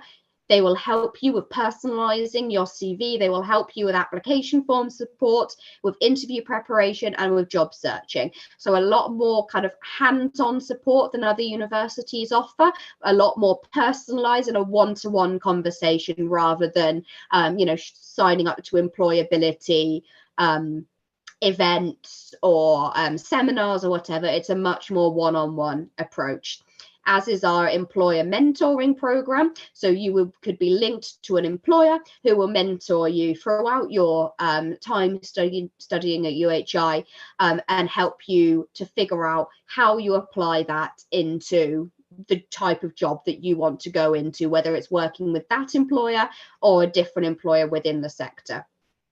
And we have built our curriculum around making sure that our graduates are fully equipped with transferable skills that employers are looking for. So you won't just study theory, you will gain the skills that you need to go out and go straight into the world of work in the area you're interested in.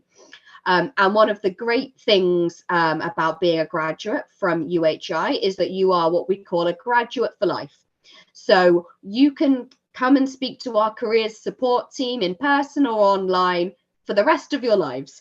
They will always be on hand to be able to give you careers support and advice, however long ago you graduated. So that's really kind of comforting to know. And just to be totally clear, coming and studying in Scotland, we're still part of the UK post-study work visa route. So if you wanted to stay and work in the UK after you finish your studies, that option is, of course, available to you. Just a little bit about accommodation, because obviously it's important that you live somewhere that you are happy, so that you're best prepared for your studies. So most of our campuses do offer dedicated student accommodation, which is designed around your needs, and have one set rental fee that includes all of the things that you'd expect around Wi-Fi and storage, and 24/7 on-call support and help. So somebody will always be there if you were to need anything in your accommodation. So something that makes students and often parents of students feel really reassured. For those campuses that we don't have dedicated student accommodation, or if students prefer to be in private rented accommodation, we have a team available to assist you with finding a suitable place to live. And obviously the type of accommodation and cost will vary depending on your location of study. But as I said previously, the Highlands and Islands is a more cost-effective place of studying, and that's also reflected in our accommodation rates as well. Just quickly to look at our entry requirements. So undergraduate, we're looking at qualifications equivalent to the IB at 24 or 2 A levels. If you have kind of school leaving qualifications from your home country, you're not quite sure how they match up with those levels, feel free to get in touch with us, and our email address is definitely on the last slide, so feel free to get in touch with us if you're not sure, but that's the usual level. And of course we need you to have IELTS with 6.0 and no element below 5.5 or equivalent test. At postgraduate level, we would usually look for a 2-2 honours degree in a relevant subject, and again we would need you to have that IELTS score 6.5 with no element below 6. Just looking at tuition fees.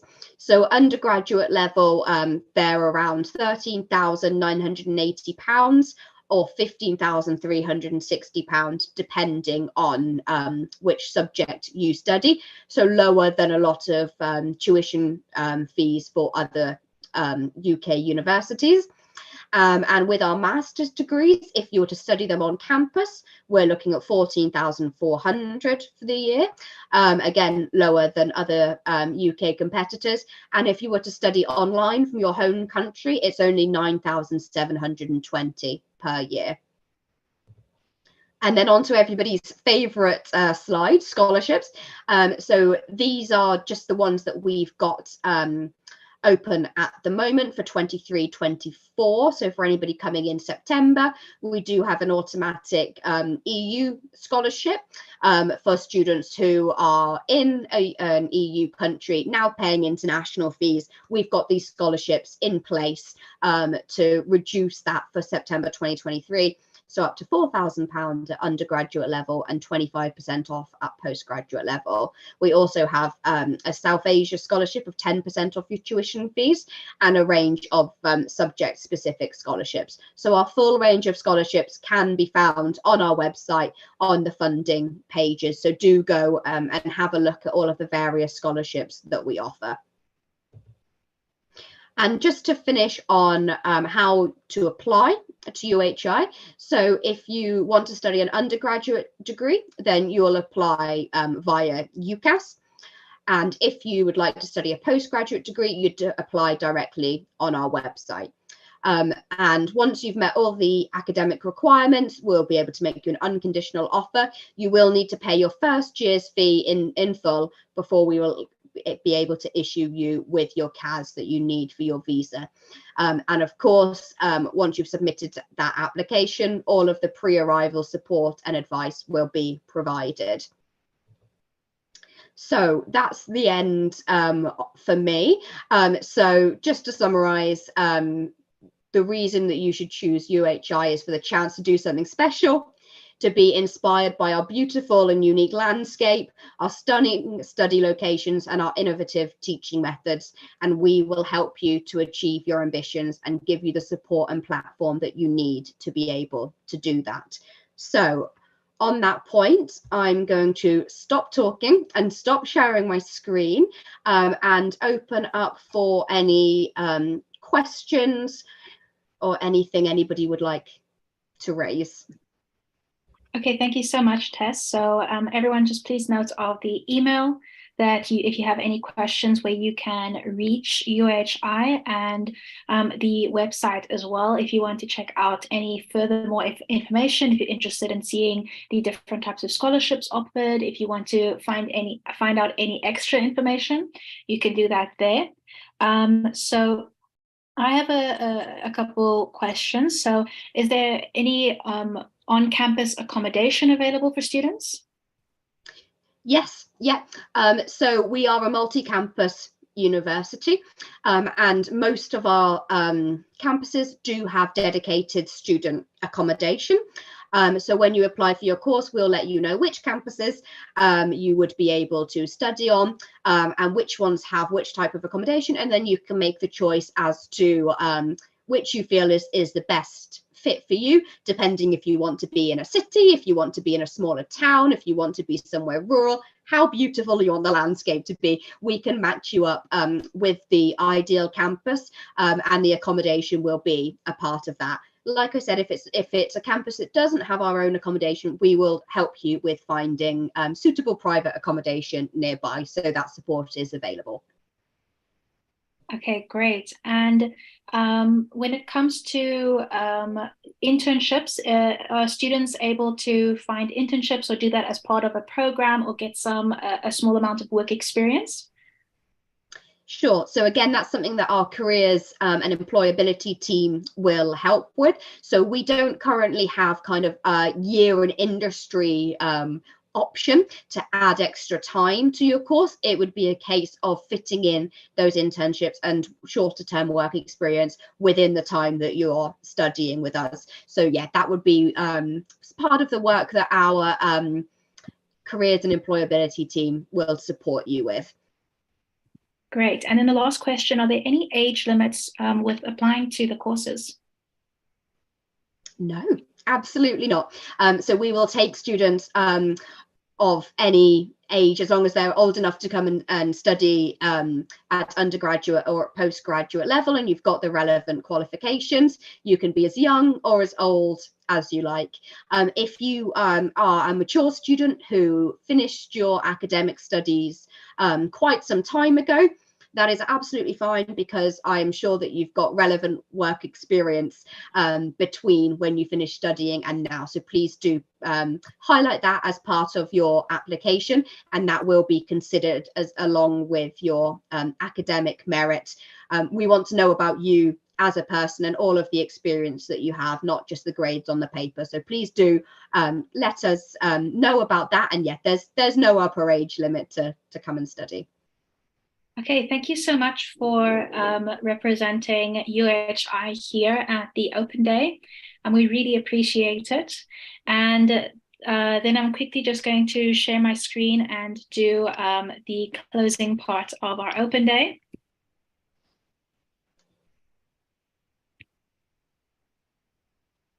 Okay, so just now I was unable to share this information. So if you guys are interested in rewatching this, rewatching the Open Day, or want to see any of our previously live streamed Open Days, you can go to the YouTube channel Global Admissions, and you can rewatch the Open Day if there's any information you've missed, if you've joined later.